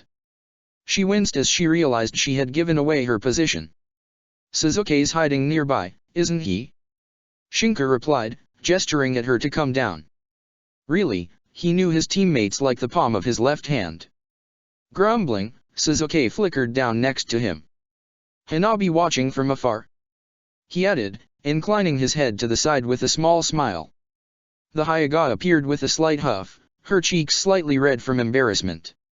Shinku-san, I didn't mean to. She began, only for Naruko to interrupt. Oi, Shin-chan. I'm clearly the strongest here. She flexed her arms' muscles. In your dreams, idiot, Sasuke retorted. Mai's eyes widened to near impossible lengths as she watched the two most talked of people of Konoha stand in front of her and acting so casual with one another and her older brother. She didn't know who the other Kunoichi was, but one thing was clear. If her brother had such amazing friends, then he had to be nothing short than awesome. Oh my, Mabuki said in surprise. Were they following us? Just me, Shinku sighed. These two have stalker tendencies, chuckling, he shook his head in disbelief. Stop roping in people like that, really, he gazed towards Hanabi. You don't have to follow through everything they say, you know. Hanabi nodded quickly. It's not stalking when it's true love. Naruko replied, only to be on the receiving end of two fists to the head. Shinku exhaled, actually surprised Hanabi had been the one to deliver the fist together with Sasuke. Mai fidgeted for a moment. Can I have your autograph? Sure. Naruko replied with a smile and a thumb up. Well, she said after quickly writing one down, soon followed by Sasuke doing the same. We're off to train, she smiled. Remember, drink lots of milk or they won't grow. Mai frowned, not understanding. Shinku brought a hand to his face in disbelief. Sasuke gripped Naruko's wrist with a half-angry glare, while Hanabi carefully gazed down at hers. She liked milk, so why weren't they growing up to begin with? The rest of the day, Shinku found himself answering questions about what Naruko and Sasuke were like. He hadn't expected something different, and so he provided what he could. He walked back home soon after dinner, tired but surprisingly satisfied with how the day had gone by. Was this what awaited him, day after day? Gazing at the sky, he hummed. Everything was fine. He offhandedly pushed his left hand towards his right shoulder, scratching it. The stitches always started acting up in the middle of the night. Shinku actually made a small moan of relief as he scratched the itch. The sun settled, and he opened the door of his apartment with what little it still contained. Sasuke waited for him at the table, standing prim and proper as if he had been rehearsing a speech just for the moment. Shinku blinked. He sat down in front of him, after closing the door behind. Thank you, Sasuke bowed his head. Shinku raised an eyebrow. He closed his eyes, you caught on. Are you all right? Sasuke asked in a whisper. It's sort of funny, Shinku replied softly. I know I should feel bitter, or at least slightly jealous. It's a normal reaction, really, but I can't. I'm already good at squashing down jealousy, so, I'm fine. I hope it helps with Naruko. I don't know how much it will, Sasuke murmured. But, thank you, all the same. What else are friends for? Shinku retorted. I didn't do it principally for that, of course, he added. Just, lead by example and all of that. You're a friend, Suzuki whispered. Would you be my best man at the wedding? Sure, Shinka replied. When is it? The next moonless night, at the Nara shrine, Suzuki acquiesced. Do I need to wear camouflage? This time, his voice filled with sarcasm. If you can manage to avoid being followed by Nariko without using it, then yes, Suzuki replied. I'll have a late night shift at the hospital on that day. You could stay after work at your job. Sure, Shinka rolled his eyes. Or you could try to tell Nariko about the marriage beforehand. We already spoke about that, Suzuki murmured. I'll respect your wishes, Shinku said. I don't have to like them, but I'll respect them. He drummed his fingers. You already found the rings. Suzuki quietly glanced sideways. Oh, I see. You want me to distract Nariko so you can go look for them. Actually, I want you and Hanabi to look for them, Suzuki continued. On the pretext of a date, you two will, his voice now assumed the same tone of a military commander delivering orders, as he opened up a map of Konoha's main markets, begin Operation Shadow Ring Finder. Shadow Ring Finder. Shinku asked in disbelief. Yes. You will go out on a fake date with Hanabi, visiting the jewelry shops in between. Nariko and I will follow you, of course, just as an Uchiha police officer will. You will say, "Isn't that a nice ring?" if you have a possible candidate, while Hanabi will reply with "Hi" or "I don't think so" if she doesn't like it. She's the closest one to Hinata's tastes. You're really giving a lot of thought on this, Shinku mumbled, staring at the small arrows on the map that seemed to indicate possible flanking spots by rabid fangirls. Indeed. I will keep Nariko occupied, as will you and Hanabi mock dating. The Uchiha police officer will then proceed to buy the required rings. He's getting married in a few months anyway, so even if Nariko triple-checks his background because of a hunch, she won't find anything strange with it. You're yanking my chain, Shinku muttered. You'd go to such lengths? Just tell her already. I'd like the Hyuga clan not to be exterminated in the night, Suzuki deadpanned. Nariko wouldn't do that, Shinku retorted. No? Do you want to bet the future of Konoha on it, Shinku? Fine. He exhaled. But you're offering dinner 2 nights from now.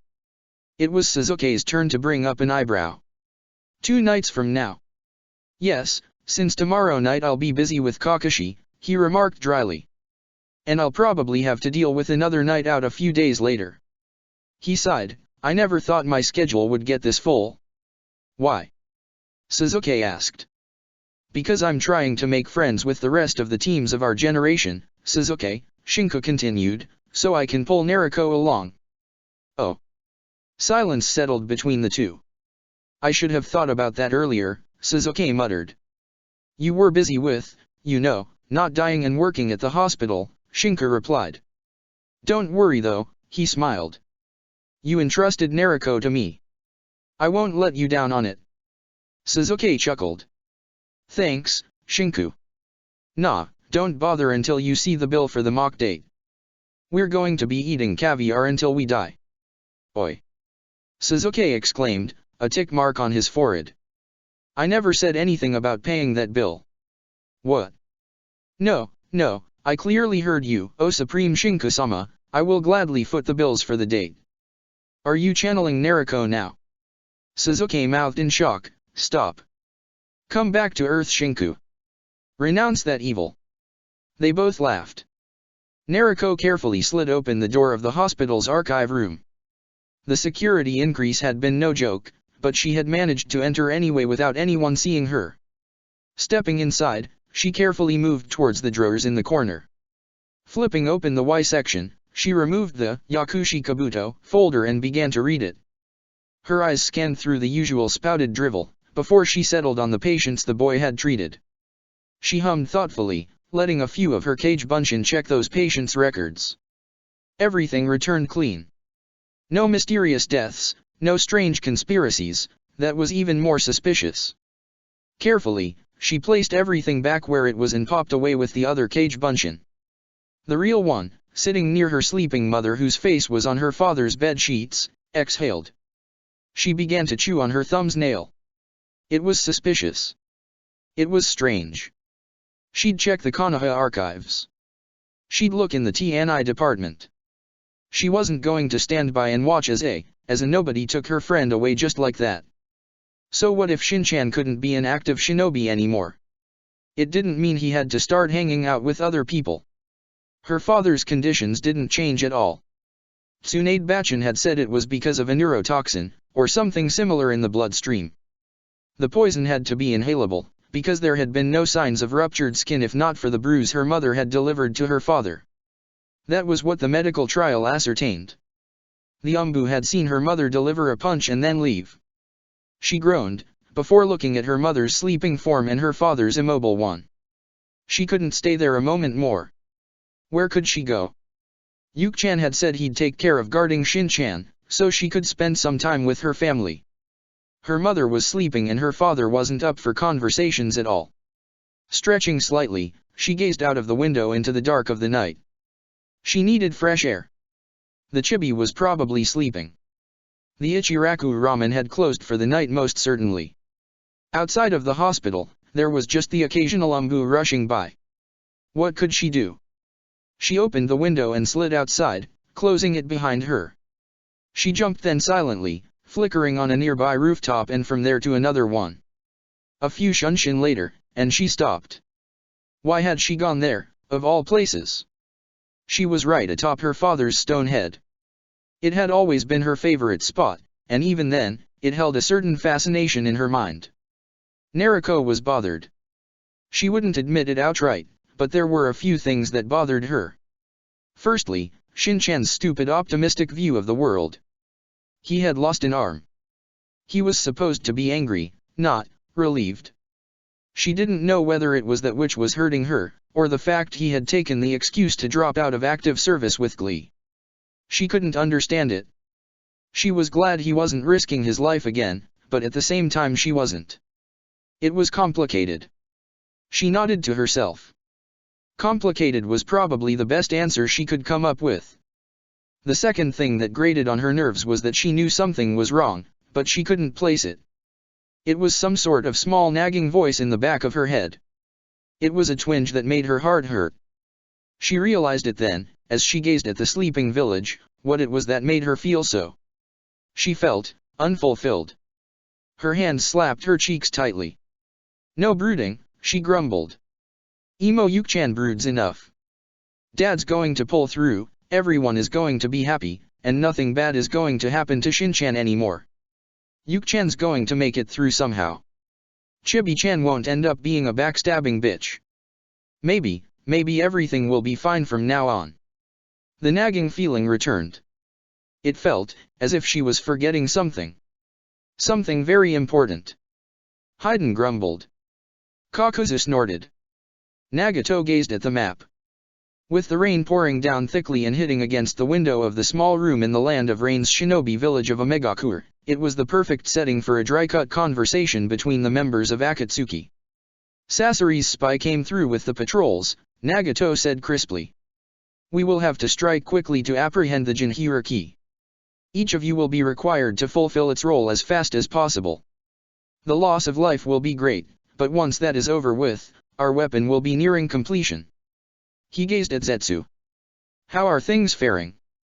We cannot seem to find the connection with the seed we left behind, the shinobi replied. He burned it off. We must concentrate our attacks, especially now that we know the power of the Nine Tails. We cannot go easy on the Eight Tails, Konan said, her voice carrying a concerned tone. We will complete the weapon. Unfortunately, we cannot risk the other Jinhiriki going into hiding, Nagato continued.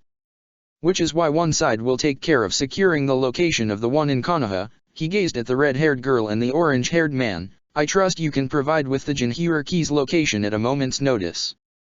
Of course, Pain-sama, Karen replied with a small nod. Yugo and I will certainly be able to find her, no matter where the village will try to hide their precious Jinhiriki. We will strike Kumegakure first, and then Konoha, Nagato replied. Kisame grumbled. What about Corpse Boy and Girl? Hey, I have a name. Obito exclaimed. And so has Rin. They will help in the subdual of the Eight Tails and its transport. Be as it is, Kisame grumbled, I wouldn't trust someone I can't kill. If they present a problem, rest assured there are ways to deal with them, Nagato continued. Oh, yes, please speak as if we weren't even in the room, Obito growled, crossing his arms over his chest. Rin remained quiet, her eyes low behind her teammate. It's not like we have feelings or anything. We're dead.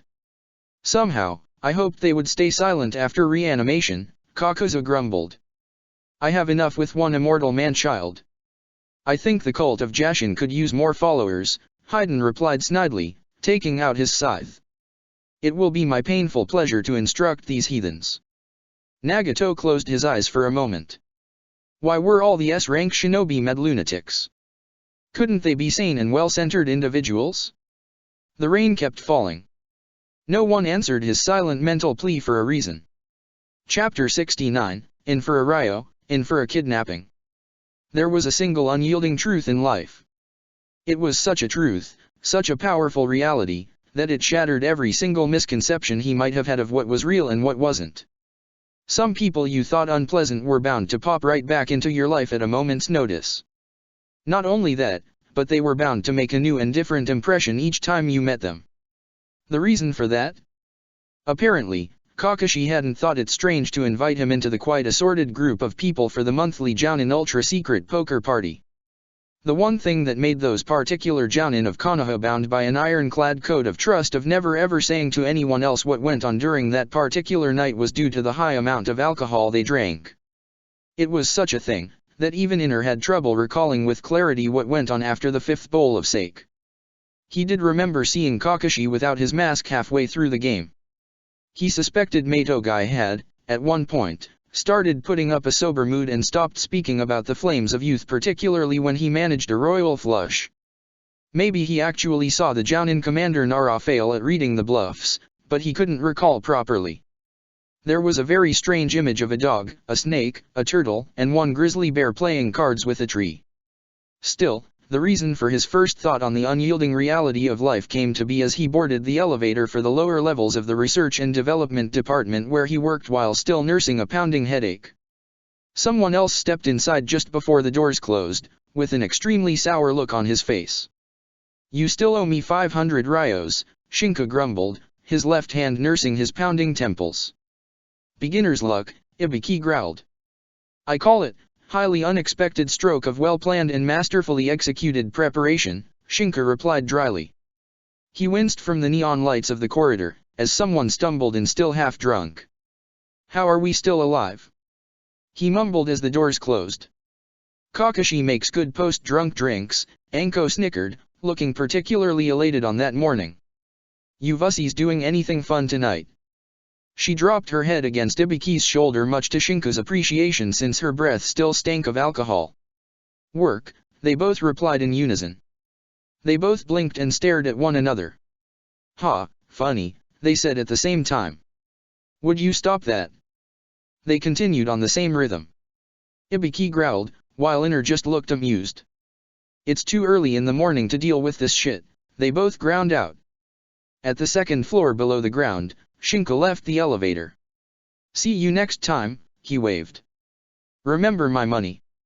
Ibiki grunted an affirmative nod, while Anko began to drool on the tough man's shoulder.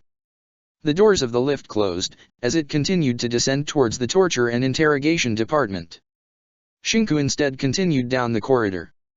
He wasn't actually working there yet, but making the rounds and seeing his workplace. Furthermore, learning the job before starting it was a way of making a better impression than simply wasting the time of a colleague afterwards. He barely stepped to the side that a hurried yellow blur with thick glasses passed by him. The blur stopped, bringing her spectacles up on her face to gaze at him intently for a moment more. Are you authorized to be here? Heading towards the research and development department, Shinka remarked, gesturing in the direction he was taking. New hire, start working on Monday. Thought it would be nice to get my bearings beforehand. Ah, the woman replied dryly. I see. Good luck with Io and Shosuke. She made a small smile, you'll need it. I'm Hisage Mishiho, Cryptanalysis Squad, she made a small bowing gesture. Nice to meet you. Harino Shinku, my pleasure, he replied. I'm going in the right direction for the research and development, right? Ah, yes, she nodded. Once you reach the end of the corridor, take the stairs back up. There's an otherwise inaccessible meadow, and that's where Io-san has his workshop. Meadow? Shinku's eyebrows rose. How long is this corridor? A few miles, Shiho replied. It keeps 1 fit at least. Wouldn't that mean it's out of Konoha? He retorted, inclining his head to the side in surprise. Yes, but that's understandable. Io-san has an explosive nature. Oh, Shinku blinked. Then I think we'll get along just fine, he smiled brightly. Thank you for your help. Shiho watched the one-armed man leave. Somehow, the thought of reacquiring earplugs suddenly sprang to her mind. She squashed it away in an instant. It wasn't possible to make an explosion so big it would be heard all the way down there, especially from the spot the workshop had been placed. When Shinku emerged from the stairs, his breathing wasn't neither short nor ragged. On the other hand, it had taken him 10 minutes to reach the place. It meant that even after waking up early, he'd still have to leave early to get to work on time. Either that, or learn the Hiraishin technique somehow. The stairs ended up in a metallic warehouse of sorts, filled with half-open crates and tools of various forms and types. Many were bigger than a human being was, while quite a few looked completely bizarre and unusable. The familiar sound of a forge working reached his ears, soon met with a few screams. Make the flame stronger, Shosuke. Come on. An old voice bellowed, making Shinku's eyes wince from the sheer volume. Yes, master. A younger, more vibrant one replied. We must add a sequential set of linked chains to the diagram. One alone will break, but together they are unbreakable. Yes, master. Shinku took a step backwards, before mustering his courage and heading forward all the same. How bad could it be?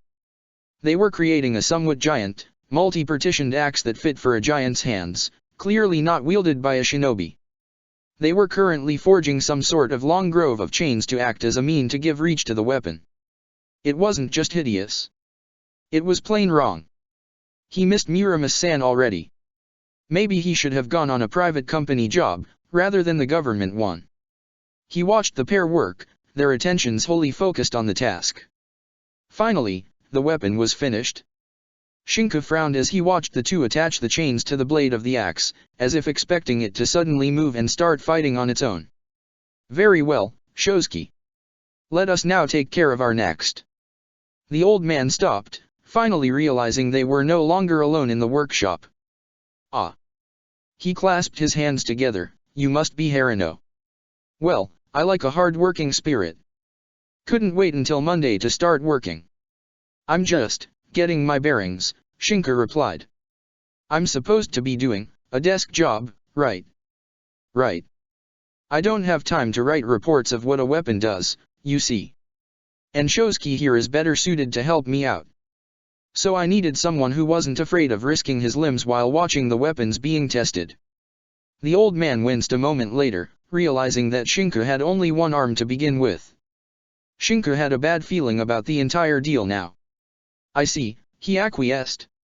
So, how should I go about with it? Right, well, I've got the guidelines of how to make a report in my office, the old man grumbled, never got around to reading it. You know, when inspiration hits you must follow it through. And it always hits just when you're about to get around it, right? Shinku said with a slightly strained smile, bordering on the nervous. Shosuke followed too, giving him an appraising look. What was the boy evaluating to begin with? We have some prosthetics that require, he blurted out, only for Shinku to glare at the boy. That actually shut him up immediately. There was no way Shinku would try anything from that warehouse, especially not after the mention of explosions and whatnot. He wouldn't have minded someone geared about creating more compact explosive tags. He did mind someone who looked as if they had taken their sanity out for a walk and never gave it back. Well, it still was a desk job anyway. When he returned home, the fake date plan of Suzuki had already begun. He realized that because Nariko viciously grabbed him by the scruff of the jacket when he opened his door, and then proceeded to lay down in front of him a few sets of clothes. "Shin-chan, I'm so proud of you," Naruko said with teary eyes. "You're taking out Chibi-chan on a date," she mock sniffled. "My Shin-chan's all grown up now. Why are you in my apartment?" Shinku muttered, his right eyebrow rising up. "No, why are you the one suggesting me how to dress? Shouldn't it be Sasuke at least?" "Nope," Naruko shook her head. "I'm going to dress you up to impress girls. He'd just have you go out as you are, and really, who would ever go out in their jounin flak jacket for a date?" Shinku growled, his eyes narrowing to fissures as he protectively shielded his armor with his left arm. "You will not strip me of my armor." Naruko smiled. 20 Kage Bunshin later, and Shinku had to admit that barring using a Katon technique, he really had to yield. He did manage to kick Naruko out of the bathroom the way she held a camera? Too suspicious. "You're not even trying to hide, you'll be trailing us," Shinku deadpanned. No. Of course I won't." Naruko replied innocently, blinking her giant blue doe eyes. "I would never ever follow you on a date, Shin-chan. I just have a few things I need to buy somewhere, and that somewhere may or may not be where you are going," she nodded. "And it's training if you do it in a way that you can't see me." "You just admitted to it," Shinku muttered in disbelief as he stepped out of the bathroom. "Why am I wearing this?" he added carefully, looking at the strange brand clothing that was orange and red. "That's the new fashion of the moment," Naruko nodded firmly. "It's the Shinku line of clothing, for the shinobi who wants to shine brightly in the streets." "You didn't name a fashion brand after me." "You just didn't." "Oi," they asked. She shrugged. "I did." "There's a Sasuke brand too, right?" he asked with dread filling his voice. "There's a Naruko, Sasuke, Yuke, Uchiha, Uzumaki, Namikaze." Naruko continued to list off the names, "and the next one coming right up will be the Chibi line." "Why?" "I know I should ask how, but why seems much more appropriate," Shinku said. He had to admit the colors and the motif of flames looked nice, but they were too flashy for his tastes. These sort of stuff was something a 16, maybe a 14-year-old wore to make sure the people watched him make some sort of stupid idiocy that would land him with broken bones. He wouldn't wear this stuff for any other reason than being practically coerced into it.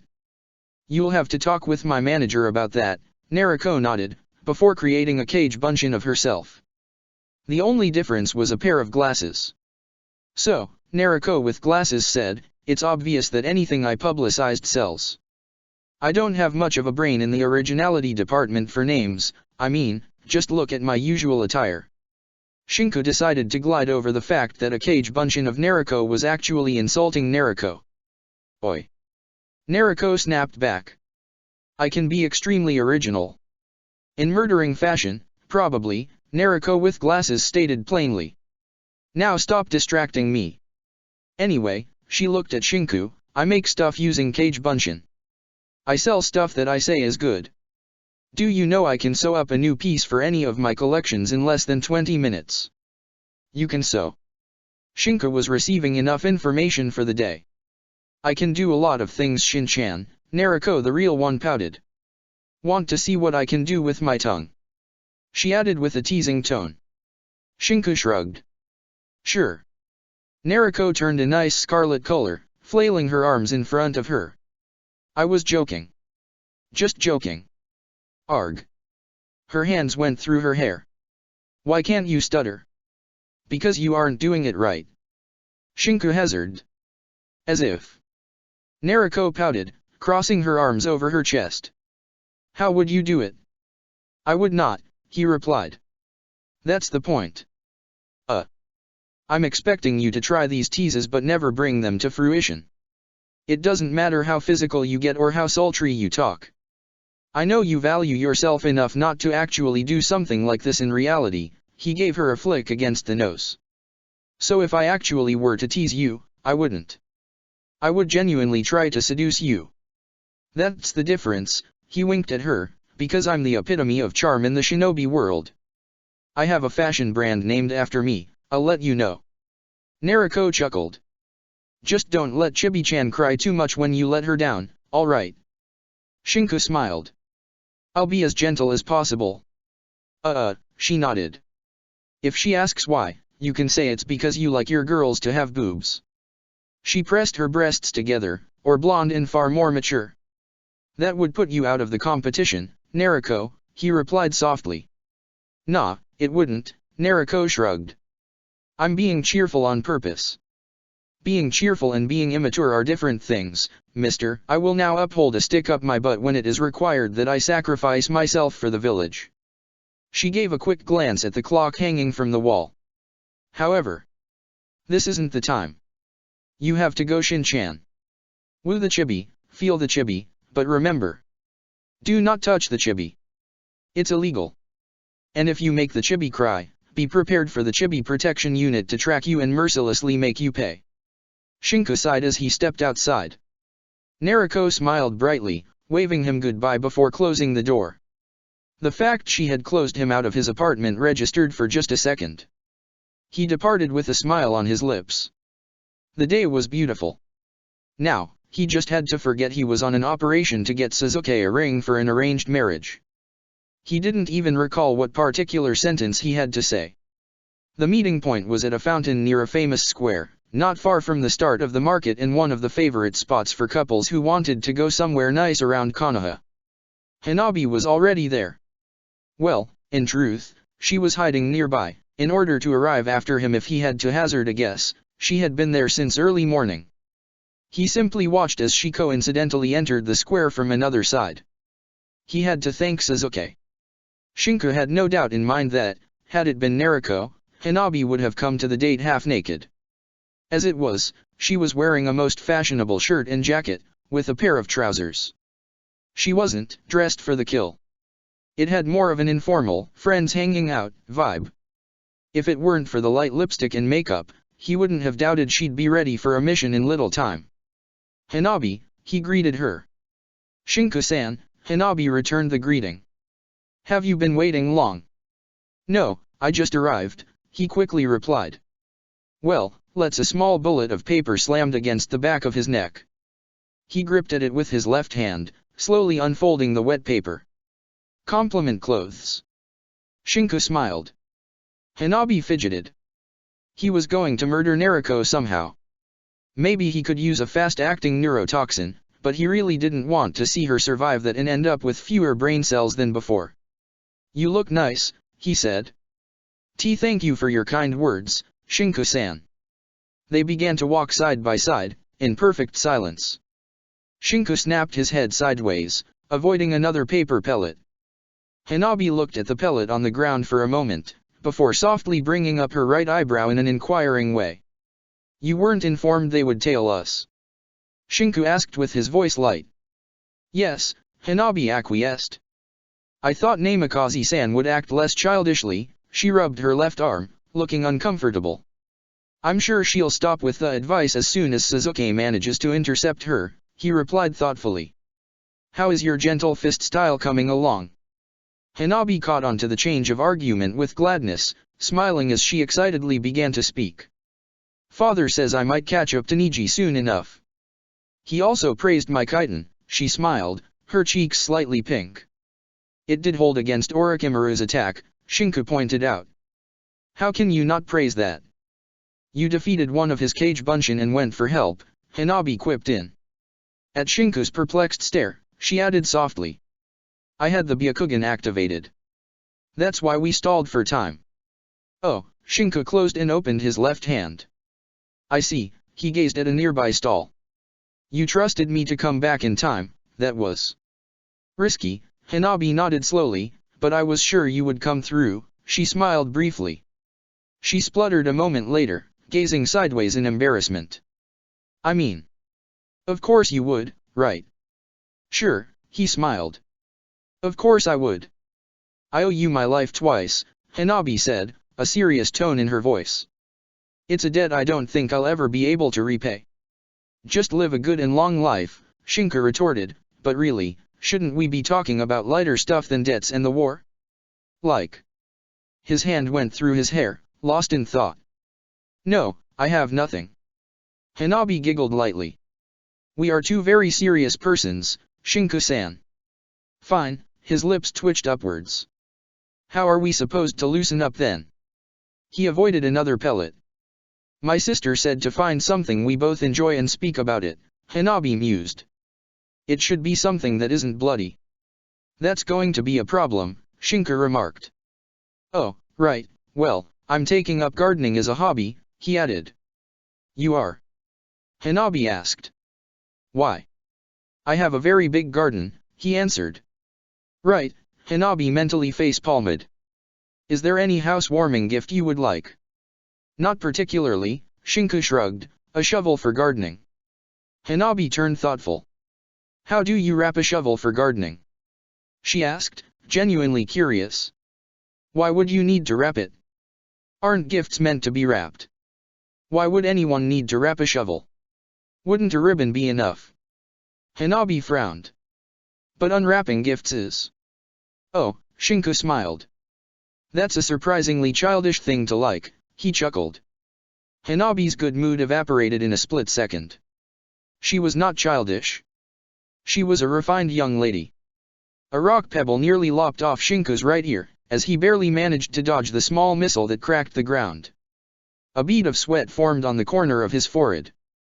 That was starting to get dangerous. Wasn't Sasuke trying to stop Naruto at least? Aim a few inches higher, Sasuke said, holding on to the binoculars. No, don't use the pebbles, get the iron marbles out. Really, mood-killing Master Shinka needs a lesson. Hi spotter Yuki-chan, Naruto replied, a slingshot ready. I've got him in my sights, she said, pulling the elastic band. Take into the account the wind, Sasuke droned. And, fire. The bullet hit Shinka's back, leaving behind a dent in his upper right side. Ouch. He winced, before rubbing or at least trying to rub the spot. There wasn't another launch, and soon the two of them managed to reach a too crowded area for projectiles to be flung at them. He exhaled in relief as he gazed at the nearby stores. It was then that the principal problem of Sasuke's master plan rose. How was he going to have a credible reason to enter a jewelry shop? He didn't need a ring, or, really, anything similar. He doubted the stores would allow inside just anyone. Sure, he had the forehead protector and he probably had the cash for whatever frilly stuff they held S-rank missions. He'd need 2 lifespans to finish all that money up. You know, he said offhandedly, I was planning on buying something for a friend of mine, he continued. She's a girl, and I don't really know much about what she might like. Softly, he gazed at Hanabi. I suppose, chains or bracelets. That sort of cute thing. Ah, yes, Hanabi acquiesced. I understand, she gave him a quizzical look, a jewelry store then. I suppose, Shinka shrugged. Although maybe she'd like a plastic water cap with a hole, he chuckled. He wondered how that would turn out. Sasuke, standing at the altar, and suddenly after Hinata comes in the rings reveal themselves as white or dark blue plastic circles. Of course, he wouldn't survive leaving the temple. I don't think she would, Hanabi replied dryly. Shinka gazed at her for a moment, raising an eyebrow. Hanabi just stared at him. Let's go, she exhaled, taking the lead to the closest jewelry. There were watches, chains, rings, pretty baubles, paper holders and different things that all had one thing in common, they shone. One of the employees moved forward with a bright white smile, her heels clacking on the expensive-looking parquet. May I help you? We're looking for a ring, Hanabi said, her face scrunching up in thought, for a friend of ours. Of course, the woman nodded, her hands laid to rest clasped together in front of her stomach. She was wearing a polished and brand new gray jacket with a beige mini-skirt. Your friend, her tone clearly indicated she wasn't buying it for a second, has any preferences? Something refined and for a holy function. Shinka remarked, giving a gaze towards Hanabi. He had caught on to the misunderstanding, so it was better to roll with it. He could already picture in his mind the thoughts the woman was going through. We do have the permission, but we'd like to keep it quiet, he added. Certainly, the woman smiled. Hanabi blushed. We have quite the selection for something somber. The fact she started it off by pointing at the most shining examples with the most ludicrous of prices clearly indicated what she thought about somber was completely skewered. Shinka was tempted to simply buy the most costly of the shiny baubles and roll with it. He really was, just to let Sasuke's wallet suffer, but that wouldn't have been the friendly thing to do. "Isn't that a nice ring?" he said, pointing to a simpler one with a few diamonds on it and some shiny red thing, a ruby, maybe. Hanabi scrunched her nose. "That one is better," she gestured towards one with, it was sparkling. Shinku voluntarily held back his breath as he tried to give her a, "Are you serious?" look. Hanabi pouted. It was somewhat cute, really, if it weren't for the fact she had aimed at the priciest one of the lot. The only one he found horrible, and not just because of the price, was the one she had pointed at. There were gems, on gems, with a side dish of gems. Even the ring elongated at the top to accommodate more gems on it. Rubies, sapphires, emeralds, pearls, diamonds, there probably were more jewels than he knew of. There were so many, because the ring itself represented the emblem of Konoha. It was the leaf symbol surrounded by a raging fire. "Really?" he snorted. "It's something very important," Hanabi stressed out, looking hurt as she gazed at him. It finally clicked. It was her sister after all, not just a random Hyuga. "Price doesn't usually mean care," Shinku replied, his voice now soft. Hanabi grimaced, placing a lock of her hair behind her ear. "The thought will be there no matter the price." "I know, but you only get a ring once. Shouldn't it be the best?" she whispered back at him. Naruko frowned. Her binoculars gazed at the two standing in front of the rings and talking in hushed whispers. She muttered. "Hey, Yuki-chan. You thinking what I'm thinking?" Sasuke smiled. "You think Shinku is going to propose to Hanabi?" "No," Sasuke's smile dropped.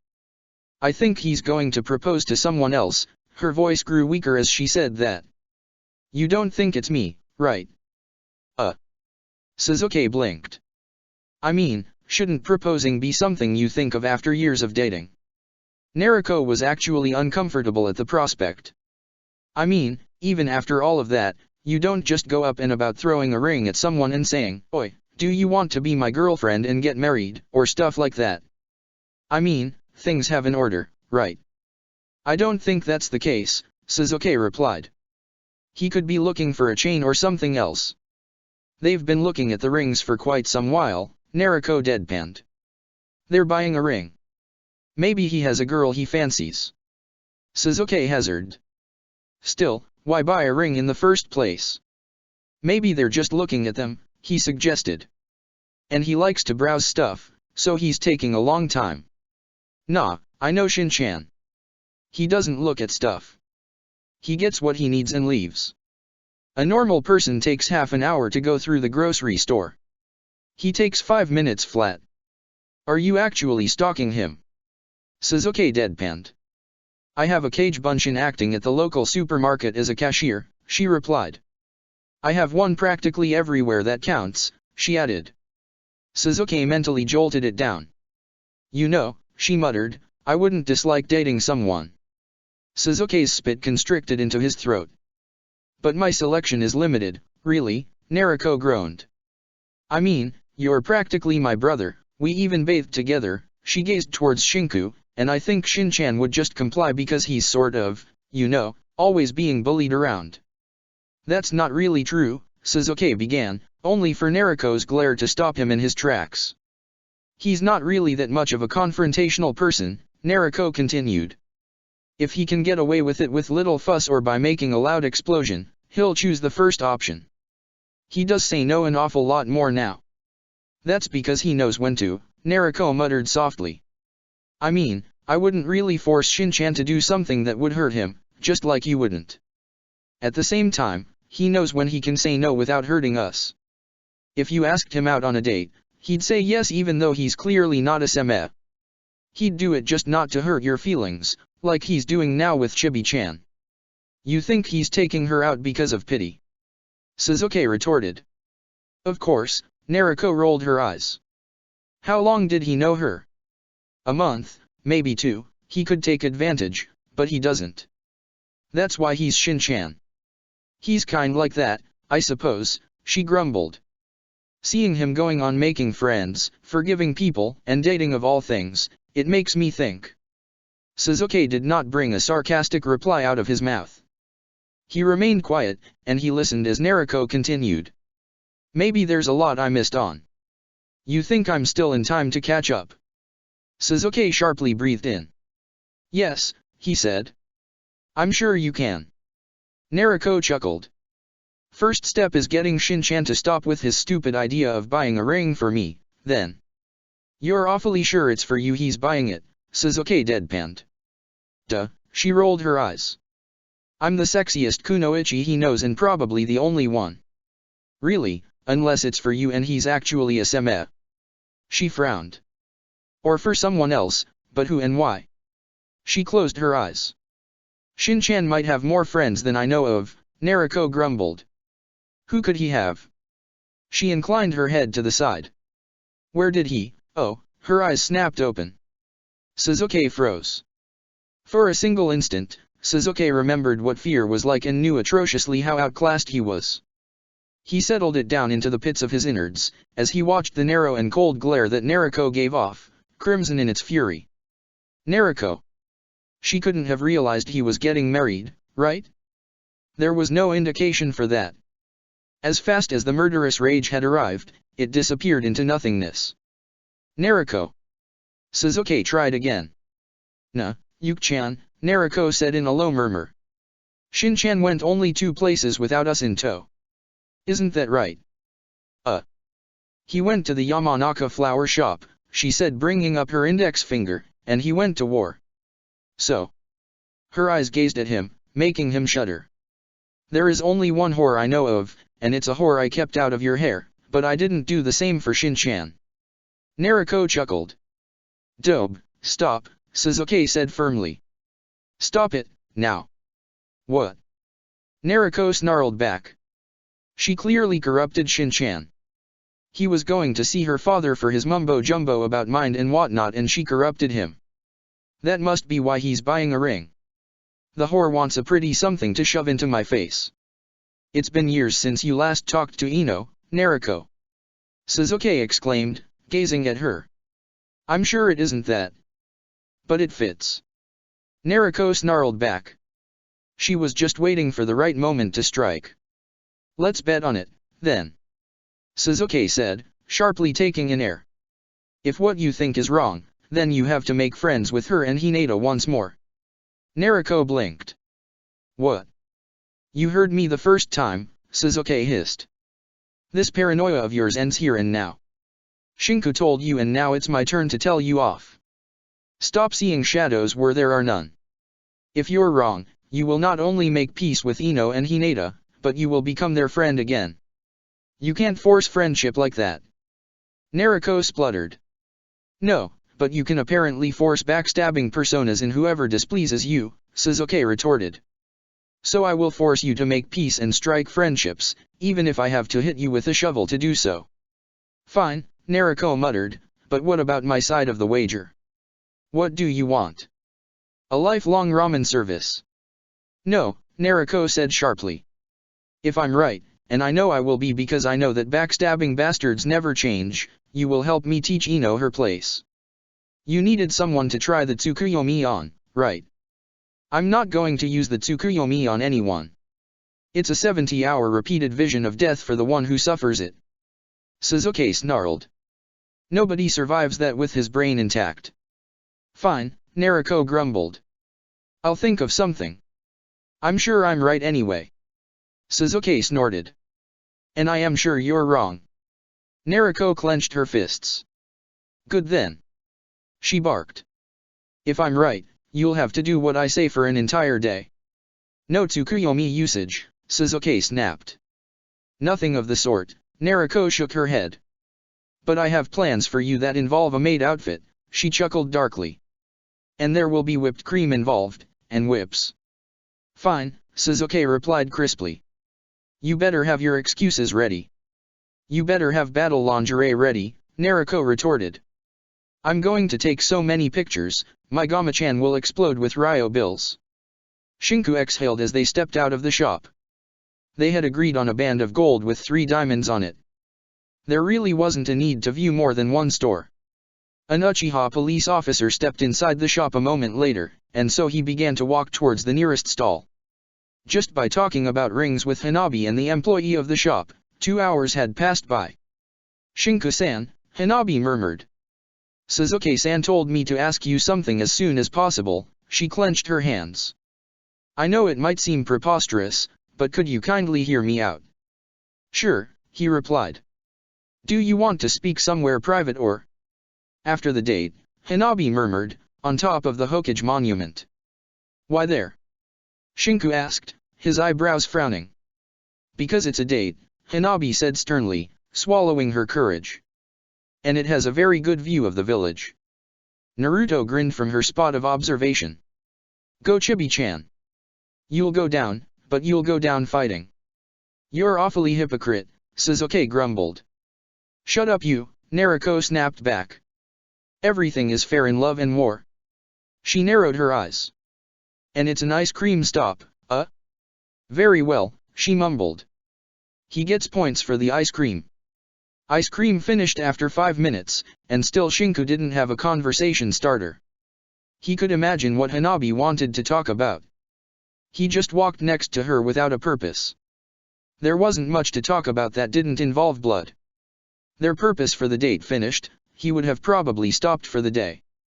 So would Hanabi. On that, they were eerily similar. If it serves no purpose, why do it? "Shinku-san," Hanabi muttered. "Are there any good movies at the cinema?" He blinked.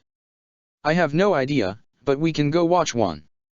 Hanabi nodded, and soon they flickered off with speed. Walking was out of question. Now that the commission was done, the rest was on their terms. Princess Gale and the throne of the mountain god was nice. The popcorn shared between the two of them finished quietly, as the movie went on to its last minutes. "Will I ever see you again?" the actress who portrayed the princess said, gazing at the back of the mountain god, who had decided to sacrifice himself to stop the mountain from erupting and killing everyone in the village below.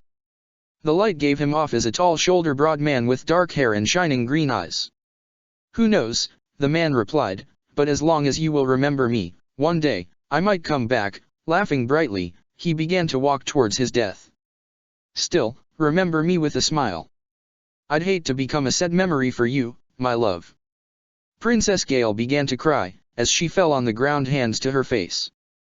He disappeared into the burning top of the volcano, which soon shone brightly as it released a cascade of colors, scenography effects, no doubt. Shinku blearily gazed sideways, just in time to see Hanabi do the same, and confirm that they clearly weren't crying. They just had dust in their eyes, of course. The sun was slowly setting by the time they left the cinema and made their way towards the Hokage monument. "What I'm going to say," Hanabi muttered. I hope it will not change anything between us, Shinku-san. No matter the answer you will give me." Shinku swallowed, but nodded. On a nearby rooftop, Naruto sighed and stopped. "Well," she said, "time to call it a day." "You're not going to follow them through?" Sasuke asked, starting to walk behind Naruto's retreating form. "Nah," Naruto shook her head. "I don't want to see a girl with her heart broken." "He might." "No, you're right," Sasuke grimaced. "He's going to refuse, isn't he?" Naruto grimly nodded. "Oh well," she crossed her arms behind her head. "It means I have a chance." She giggled, joking. "But still, in the end they didn't buy a ring," she groaned. "And here I was thinking they would." "Ma, our bet is null then." Sasuke said, "That's not how we made the bet, sore loser." "Am not," Naruto pouted. "Yes, you are. I won. The bet was if Shinku bought a ring for Ino or not.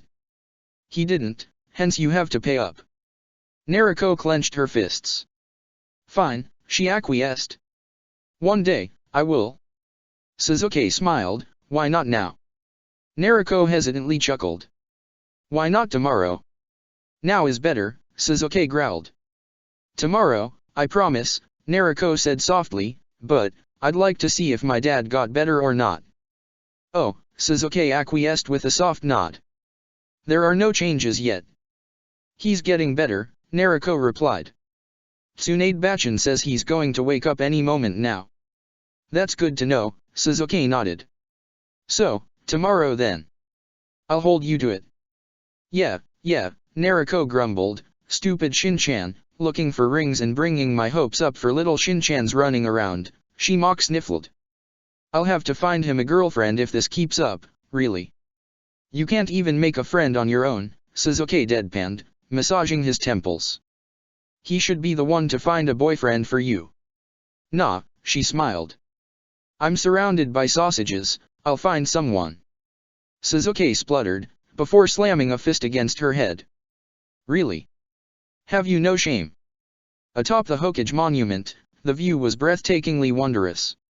Shinka waited for Hanabi to speak, although his eyes glazed over to watch the village turning over for the night. The people looked like ants from up there. Shinku-san, Hanabi said softly. Yes. He was ready. He'd kindly let her down and... Please, help me stop a marriage. And his words fell flat. Please, I know I shouldn't be asking you this but, help me stop a marriage, she moved closer. This isn't what my sister wants, I know it. Please, I'm asking for your help. What? He croaked out. If we kidnap her, then she can't get married, right? You're an expert in assassination, so maybe it's the same as kidnapping someone, right? Infiltration and... No, Shinku shook his head. Why not? Please. It's the only way. I checked to be sure, and we're alone up here right now. Please, it's for my sister's sake. You talked of this with her. She doesn't want it. She'll never admit it to father or anyone else, but she doesn't want this. She doesn't want to be married off. Hanabi clenched her fists. I will not allow her to be married if I can stop this madness. How are you going to kidnap her? And how are you going to hide her from the Hyuga and the Uchiha clan? Shinku muttered back, shaking his head in disbelief. This is preposterous, Hanabi. It's like trying to fight off Orochimaru, only without backup. Not if I go to Naruko-san, Hanabi said sternly. It was as if a cold bucket of water fell against Shinku's spine. If you do that, he said slowly, you know what will happen. So what? Hanabi hissed, at least the marriage won't proceed. And Naruko-san will know she can trust me. You don't think I thought about telling Naruko, Shinku hissed back, but she isn't the most stable of persons. If you tell her, do you have any idea of the real consequences? Think about it. Sasuke hid this from her. Sasuke. The one she trusts implicitly. He could stab her through the heart and she'd still forgive him. He could impale her and go on a missing nin spree and she'd still forgive him. Do you have any idea what that would mean? Just like you care for Naruko and Sasuke, I care for my sister, Hanabi continued firmly. If you won't help me... No, Shinku sighed. I will help you, he added softly. Just, give me time to think of something. Promise, Hanabi said. Promise you will help me, Bird Teiku. Scratching his hair with his left hand, Shinku growled, and closed his eyes. Fine, I promise. I'll find a way. You are an imbecile. I concur. Thank you. With those words, Hanabi tackled and hugged him tightly, her face sticking against his chest. Thank you. Thank you. Thank you so much. She began to sob and sniffle, crying into his jacket as he awkwardly patted the back of her hair. Really, he muttered. Staging a kidnapping at a wedding, he gazed upwards. Is this your plan? The great curveball coming. He exhaled. Well, it could have been worse. His left hand slapped him hard on the cheek. You are an imbecile. What? It's not like jinxing something makes it happen. You remain an imbecile. Chapter 70, Gathering the Clouds of the Storm. He wasn't going to plan a kidnapping. He wasn't going to kidnap anyone, full stop. He was going to ignore any thoughts about kidnapping anyone, and enjoy yet another dinner outside that very day. He groaned as he shifted in his bed, his right side itching terribly. The stitches were fine at least from what he had seen. It was just the phantom limb problem, the body believed the limb still there, even when it wasn't. Groggily, Shinku moved towards the sink. He only had the bare necessities left behind now, but a glass stood prim and proper on the side of the sink. Letting the water flow, he took a swing of it before returning to bed. He stopped midway. Nariko was gingerly opening the window, stepping inside together with the cool air of the night. "Hey Shin-chan," she whispered excitedly, closing the window behind her. "You can't sleep, He was half asleep, but he merely nodded and sat down. One of the few remaining cardboard boxes became an impromptu table for his glass, and Nariko stood quiet while wiping her hands together. Shinku stared, in wait. Nariko awkwardly fidgeted, sitting in front of him and drumming her thighs with her fingers. I have a confession to make." Shinku inclined his head to the side, and waited. This clearly wasn't a dirty dream. In dirty dreams, the girls came in naked through the window and said Master Sama. Of course, he didn't have dirty dreams. Yes, of course. Inner rolled his eyes. "It's really serious, really," Nariko muttered, looking at him. Inner had probably rolled his eyes also outside. I can't say it easily, but I'll try." She took a deep breath. "I need to say sorry to Ino and Hinata, Shin-chan," she got out in one breath. "You can help me, right? I mean, if I go and see Ino with Yuki-chan she'll go all Suzuki-kun and I risk falling in my old habits, and I can't ask him to go as an Uchiha to speak with the Hyuga because they hate each other so." Shinku nodded. Actually, he half dozed off. "Thanks Shin-chan," Nariko said. "Right, how are you feeling?" Shinku began to snore, dropping his left hand atop the cardboard box as his face fell on it. Nariko groaned, before rolling her eyes. "Let's get you to bed," she mumbled, moving to his side and lifting him up with ease. She dropped him softly, gazing at his sleeping face for a moment, before her eyes moved to the spot where his limb wasn't any longer. She winced, her fingers slowly trailing across the fabric of his nightshirt. Shinku grumbled, moving his left hand to scratch his right side. "Sorry for being a hassle, Shin-chan," Nariko mumbled, dropping her head into her crossed arms at the side of his bed. "Bachan said Dad's going to wake up soon, but he still hasn't woken up." She bit her lips. "I guess, I don't want to be alone. My damn pride and I makes it difficult, but, I don't want to be alone." "There, I said it," she blinked, looking at him. "Thanks for keeping the window open, Shin-chan." He turned on his right side, or at least tried to. Seeing him wince from the gesture, probably feeling pain for putting weight on the lost side of the limb, Nariko pushed him gently back to the left. Grumbling in his sleep, Shinku carefully began to turn once more towards the right side. Nariko pouted, before carefully pulling herself up on the bed and to his side, circling her arm on his chest to keep him down. She closed her eyes, trying to fall asleep. "This," Shinku's voice came in a low murmur, "is how you seduce someone. This is also the sick kitten trick. It calls to the mother instinct that all women in some way possess," he droned on. "Oh," Nariko's eyes widened. They closed. They opened once more. "Murder-happy Shin-chan." "Yes." He drawled out. "Your bed's comfy, so I'm not leaving no matter what you say," she deadpanned. "I slept on a chair the past days and my back is killing me." "Fine," he grumbled. "Good night." "Nighty-night," Nariko said tiredly, yawning one last time before nuzzling her face against his side and starting to snore softly. Of course, his right shoulder began to itch once more. He did fall asleep mostly because the desert's sands were cool and quiet and without forms pressing against him, only to wake up the next morning to a crash. He opened his eyes, already dreading what he was going to see. Suzuki's face was pale. He pointed with his eyes wide and his mouth hanging open, as his index was still pointing in his direction. He was wearing a suit, as if for a wedding. They were in a shrine now, huh? He frowned, but he accepted it as reality. The sound of another crash came through his half-muddled mind. Turning sharply, he gazed at the origin of the sound and blanched. The wall of the shrine was in tatters, while Nariko stood in her Baijuya cloak with angry crimson eyes and a feral snarl. "What the hell is this?" "A marriage," Shinku blurted out. "You knew? Why didn't you tell me?" Nariko snarled, a second tail appearing on her back. I won't allow this. Calm down, Naruko. Sasuke's voice came through. It's not what it seems. No? It's precisely what it looks like. Naruko hissed. I thought we were friends. She turned to look at Shinku. I thought you would never hide anything from me. Why? Her voice seemed racked by sobs now. Why didn't you tell me? Shinku swallowed, before trying to speak only for Naruko to continue. Were you ever my friend? Friends don't hide things from friends, right? That's not it.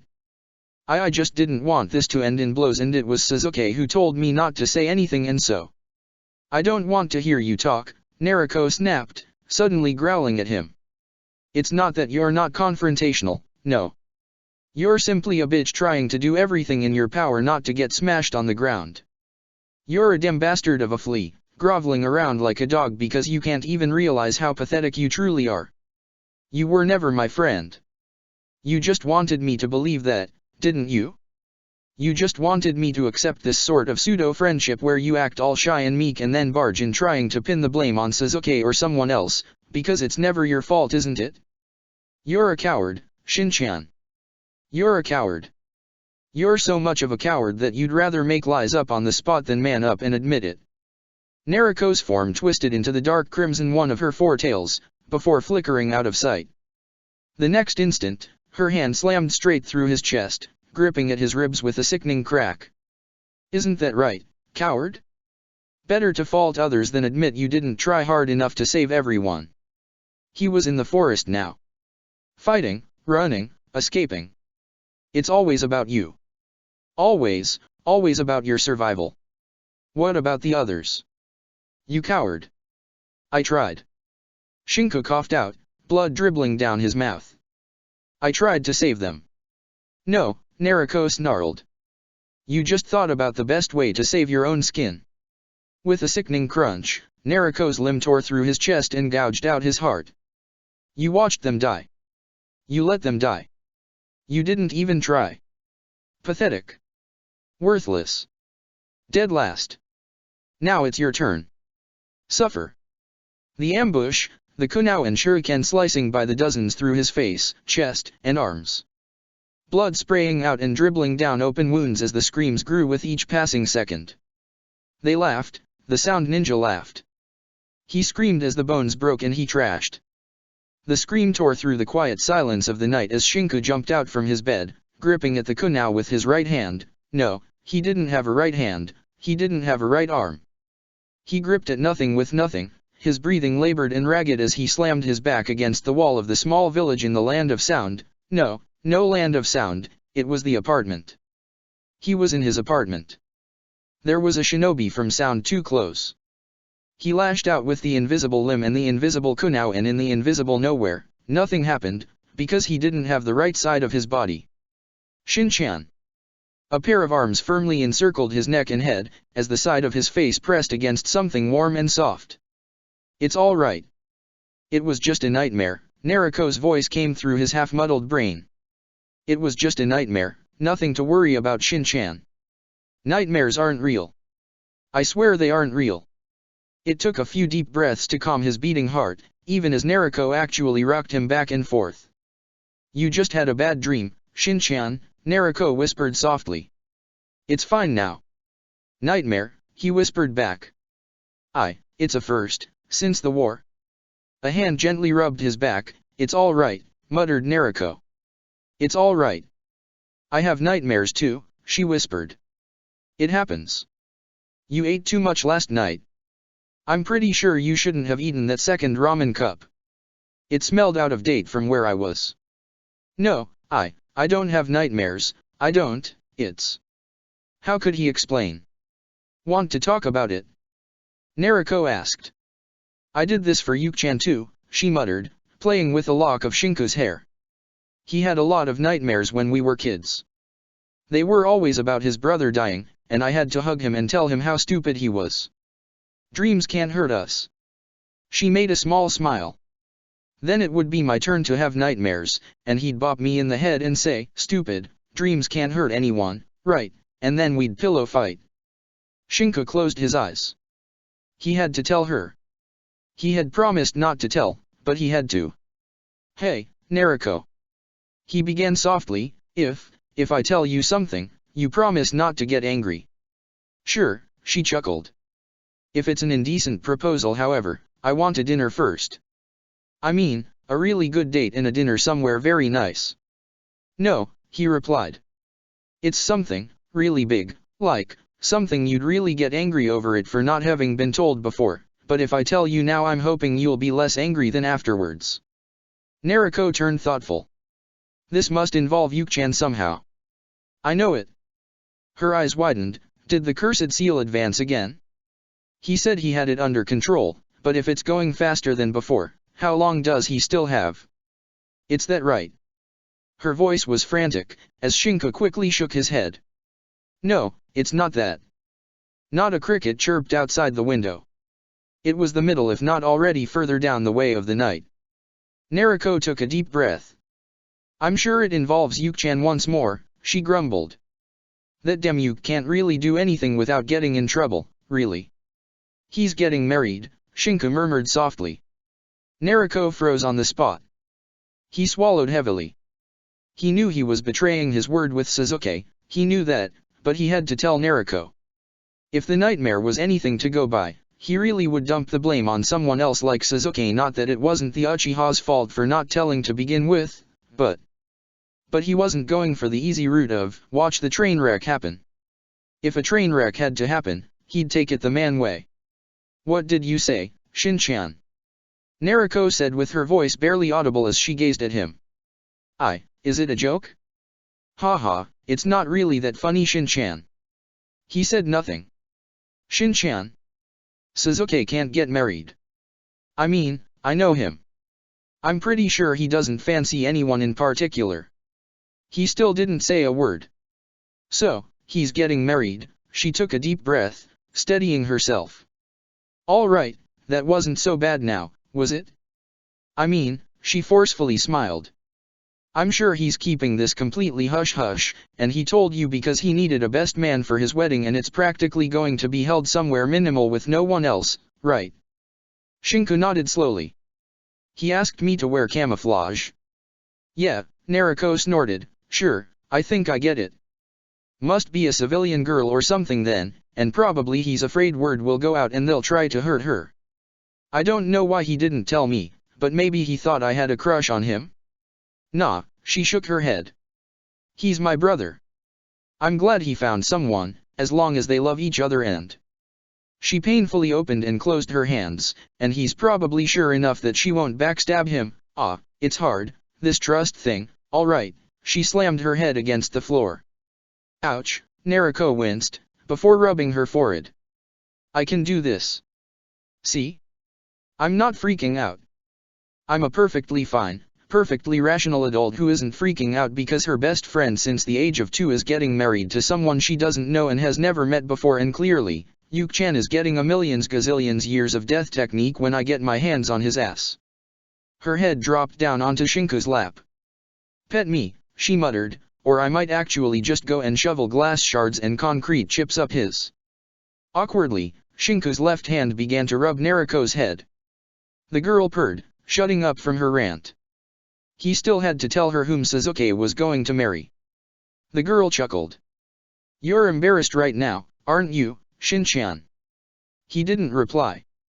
So Yuki-chan is getting married, Nariko muttered, the sly grin on her face replaced with a serious one. It's so soon, maybe it's because he doesn't want to wait. How can he be sure it's the right girl anyway? He didn't say a word. It was best to let Nariko ease herself and maybe find out on her own. It's arranged, isn't it? Her voice quivered for just a second. Then again, Yuki-chan probably accepted anyway. I mean, it's not like you can tell him he's wrong about that. I'd just think he'd tell me anyway. Oh. Shinku blinked, then, you're really fine with it. Scratch a bit to the right. Nariko said back, humming.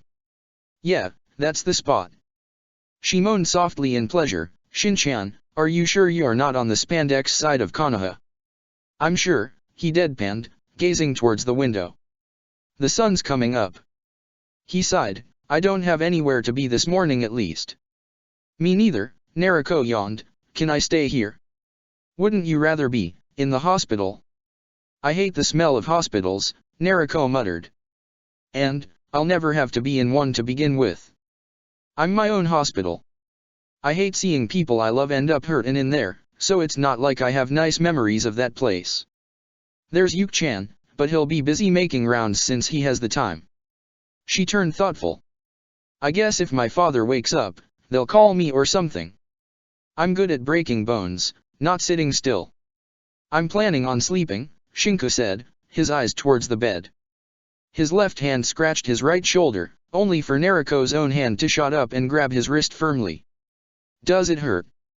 Nariko asked, her eyes mere inches away from his. It itches, he said, nothing to worry about. We are going to the hospital, Nariko replied, her voice completely even. And you are getting those stitches checked. Understood. Why yes, sir. Nariko nodded, before jumping up. I'm taking the shower first. It was only when she finished showering and he left his own shower that he saw the girl put on a pair of his trousers and a shirt of his coupled with one of his jackets. He realized what the girl had planned, but it was too late, and her clothes, of course, were nowhere to be seen. This is punishment for not telling me of Yuki-chan getting married, she said with a bright, evil, smirking, lecherous and utterly sadistic smile.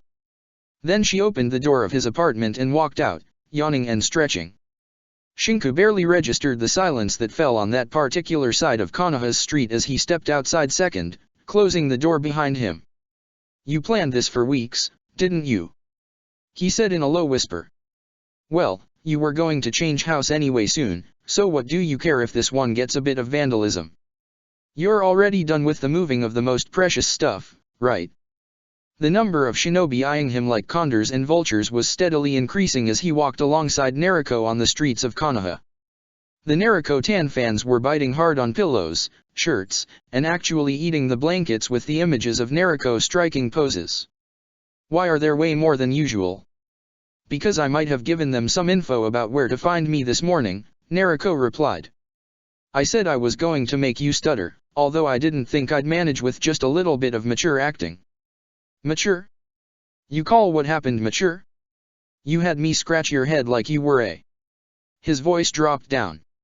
Whatever I say won't change the fact you're going to give a very wild reply to whoever asks, right? Yep, Nariko smiled brightly. At least with a mature woman image instead of tan image, I can get rid of the creepy guys, she shuddered. And don't you want to be on the newspaper, Shin-chan? It's going to be fun. No, he replied sternly. I don't want to. Ah, she mumbled.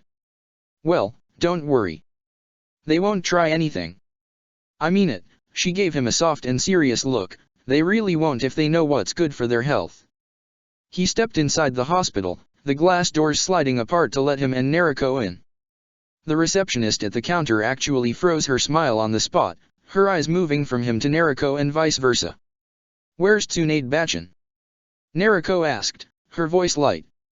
I've had this light sickness for a while in the morning and...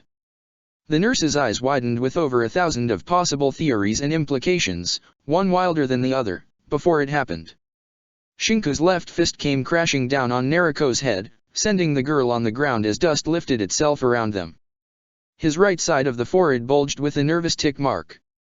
Don't bring the joke too far, Nariko, Shinku hissed. Ouch, ouch, oh sorry Shin-chan, Nariko pouted, rubbing her head as she wobbled back on her feet. Anyway, is Tsunade-bachan doing something at the moment? She should be in her office, Namikaze-san, the nurse replied. Oh, she added, your father woke up this morning, if you wish to visit him. Nariko's eyes widened at the news, before looking towards Shinku and then to the corridor that probably headed to the room where her father was. Just go, Shinku said. I'm sure I can find the way by myself. Nariko nodded, before scampering off as fast as she could.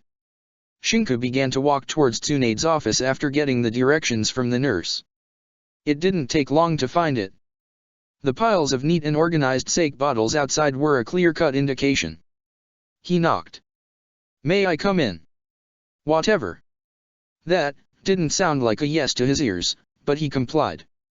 Tsunade of the Sun-In looked at him with her amber eyes, a puzzled expression on her face until recognition clicked in.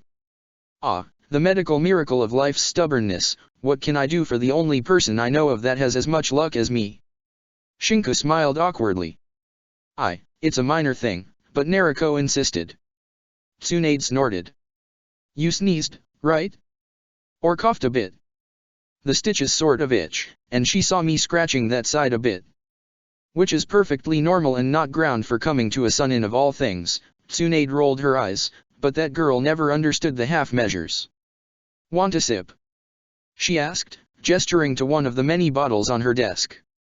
Should you be drinking early in the morning? Shinku asked. I don't have any operations scheduled for today since I just finished my shift, and it's supposed to be my free day anyway, but I just know some sucker is going to get nearly skewered. So, here I am. She tipped a sake bottle in his direction, drinking away my sorrows. Shinku sat down, taking one of the yet-to-open bottles. Nariko's father woke up. He said offhandedly, was the poison really that bad? Tsunade's eyes closed. It was a particular brand I had already seen before, so it wasn't much of a trouble to heal it, it just took some time. Ah, the Kusanagi, Shinku remarked. Wasn't it destroyed? Apparently somebody had to prepare the blend of poison for the blade. Tsunade's head dropped, but the problem is when it was administered. Shinku uncorked the sake, taking a sniff. His eyes began to water. This was the very strong stuff. How could she still be sober after taking a sip of this? The hospital, Shinku muttered, would be the only reason for you to call it a problem. That would mean someone from the staff, or even from the Umbu guard. Tsunade nodded softly. Let's have a toast, she said, bringing up her bottle. To ourselves, the fucked up bastards who survive no matter what. Shinku chuckled, there is that, I suppose. He took a swig together with Tsunade. So, any breakthrough in limb regeneration? No, she snorted. I'll have a look at your stitches before leaving, but I don't think it's going to be anything. Itching is normal, that girl should worry about herself some more, or she'll end up an old hag like me. If she ends up like you are at your age, Tsunade-sama, I think she'd be happy. Tsunade snorted again. Flatterer. Shinku sighed, even as he carefully unzipped his jacket and removed his shirt to let Tsunade have a look at his stump. He gazed towards the other side, not really wanting to see the stitch. The glow of green chakra made his skin tingle, before Tsunade's next word came out clear and like a lightning bolt. Shit. Looks like we aren't getting a miraculous regrowth of our limb thing, Shinku. Well, I'm not Nariko or Sasuke, so of course whatever this is will be something catastrophic and bad. I'm going to die in a few months, maybe there's some foreign poison and my life will end because. Do you want the good news first, or the bad one? Bad, Shinku said without even thinking. Start with the bad one. The foreign cells in your shoulder, the ones from the technique used by that S-rank shinobi anyway, are alive and multiplying. Shinku swallowed. The good news is that they also appear to be decaying like normal cells, albeit slower than your usual ones. Unless something strange happens, there aren't going to be any complications.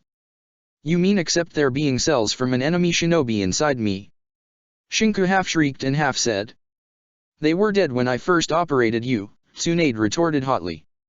They should have naturally decayed with time, to be replaced with your own. It didn't happen. Are they increasing in size?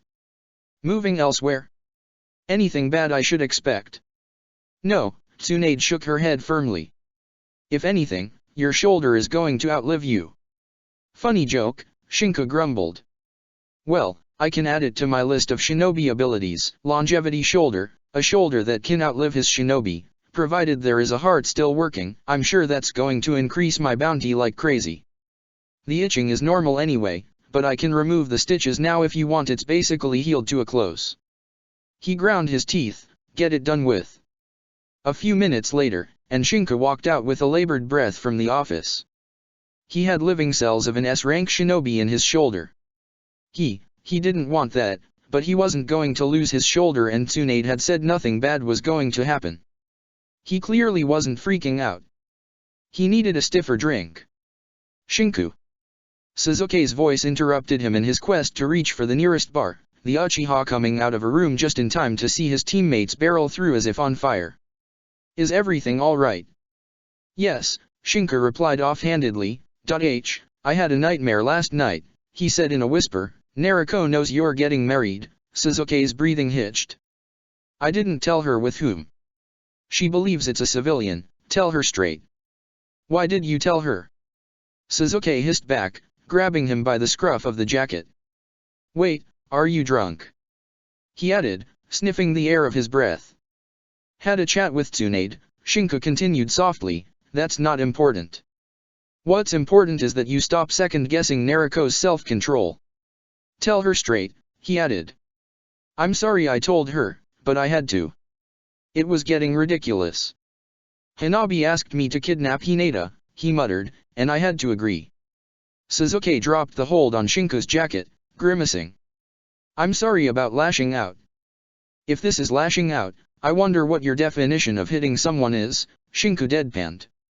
Anyway, tell her. He turned to leave, only for Suzuki to grab his shoulder once more. What was that about the nightmare? What? You said you had a nightmare. You said it as if it was important to why you told Naruko. Just a few bad memories, you know. Nothing good came out of the war for me except the money and the skills, he sighed. Knowing you might die at any moment because of an ambush or something, your nerves tend to get battered around a lot. It just, somewhat caught up to me last night that it's over. I'm done risking my life and I can grow fat and lazy if I want, he chuckled grimly, and leave it all up to the others. And you had a nightmare because of it.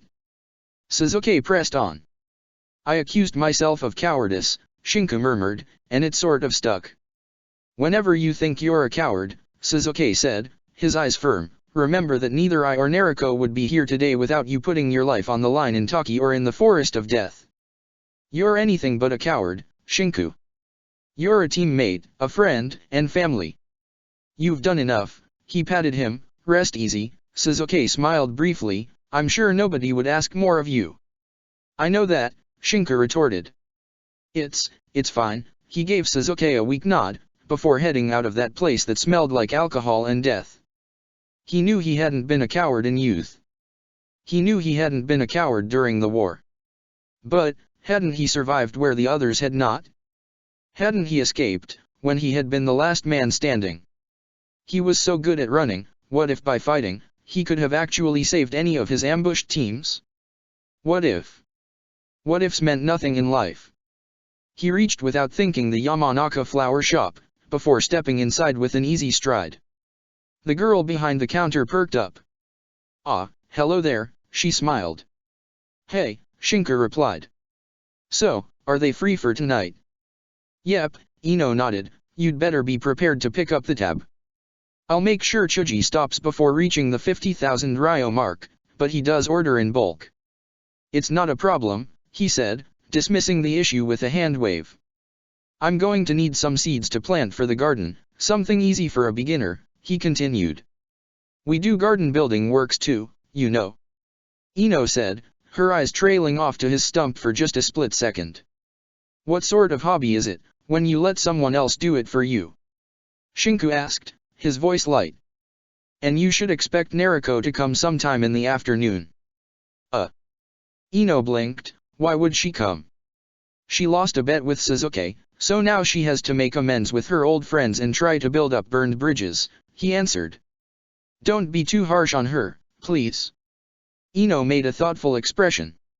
I'll think about it, she replied with a sly smile. So, there's nothing going on between the two of you?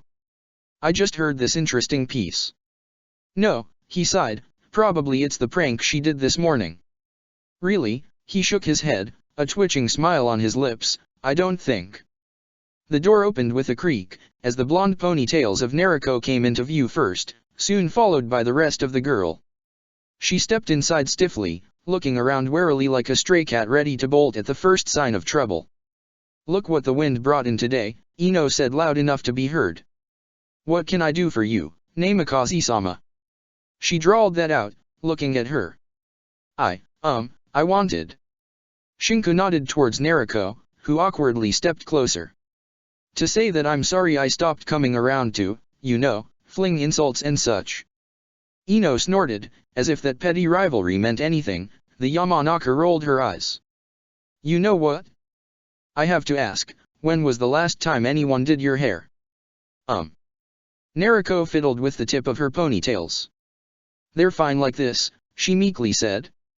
Yeah, no, Ino snorted. You free this afternoon? She asked. You're in dire need of a makeup and hairdresser.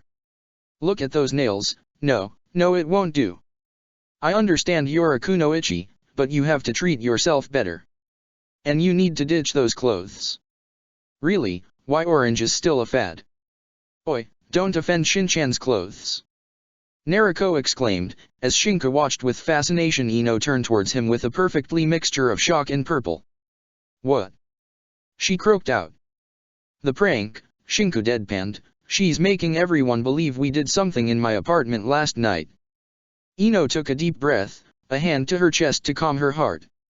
Ah, I see, usual brainless Nariko. I'm not brainless, Nariko pouted. And this prank is awesome. Yeah. Ino sighed in relief. Shinka simply watched the two exchange a few more words while Ino moved to get the easy-to-grow flowers. He suspected it would be cactus and weeds, but then again with what he knew of flowers, and Nariko followed her. Nariko hummed as she stepped outside, her arms crossed behind her head. So, Ino-chan. You're actually aiming for Ino-chan. I'm afraid I don't understand what you're implying. Oh, come on. She was totally digging you, and when I came in dressed with your clothes she nearly turned into a prune. Why are you still wearing my clothes anyway? Don't you have a change or something in storage? Oh, Kinky Shinchan wants me to change in public. Nariko smiled. Sorry, no free show on the streets. She hummed for a bit. What are we going to do now? I'm buying groceries and then I'm heading home to get the last things I need, Shinka replied. If you keep going out for dinner and drinking you're going to get fat, Nariko pointed out. And I totally have a gym, Is this your subtleness at work? Hey, Nariko grumbled. I managed the mature look. Now I'm aiming higher, and I never got to see you sweat. I mean, I'm missing on Shinchan's ABS being covered in glistening sweat and his bare chest shining in the sun like some sort of male model. That's not going to work, Nariko. She grumbled some more, before linking her arm around his left one. Now. Nope, Shinka sighed at the sudden spike of glares in his direction, and of oh my coming from the ladies around. It was as they walked across the street that Shinka stopped. He stopped, frozen in place. His eyes fixed on the headline of a newspaper stand. Nariko followed his gaze, before widening her eyes in shock. She held the grip on Shinka's arm, as if afraid he'd suddenly go somewhere he wasn't meant to go. The headline read the following line. Takigaku leader in Konoha to hash out new alliance treaty. Shinka just read the line over and over, his skin trembling as his left hand clenched painfully to the point of drawing a thin dribble of blood down his knuckles. There was only one word running around in his mind as his heart beat faster and faster. Kill. And he was fine with that. Check the description for the links to the author.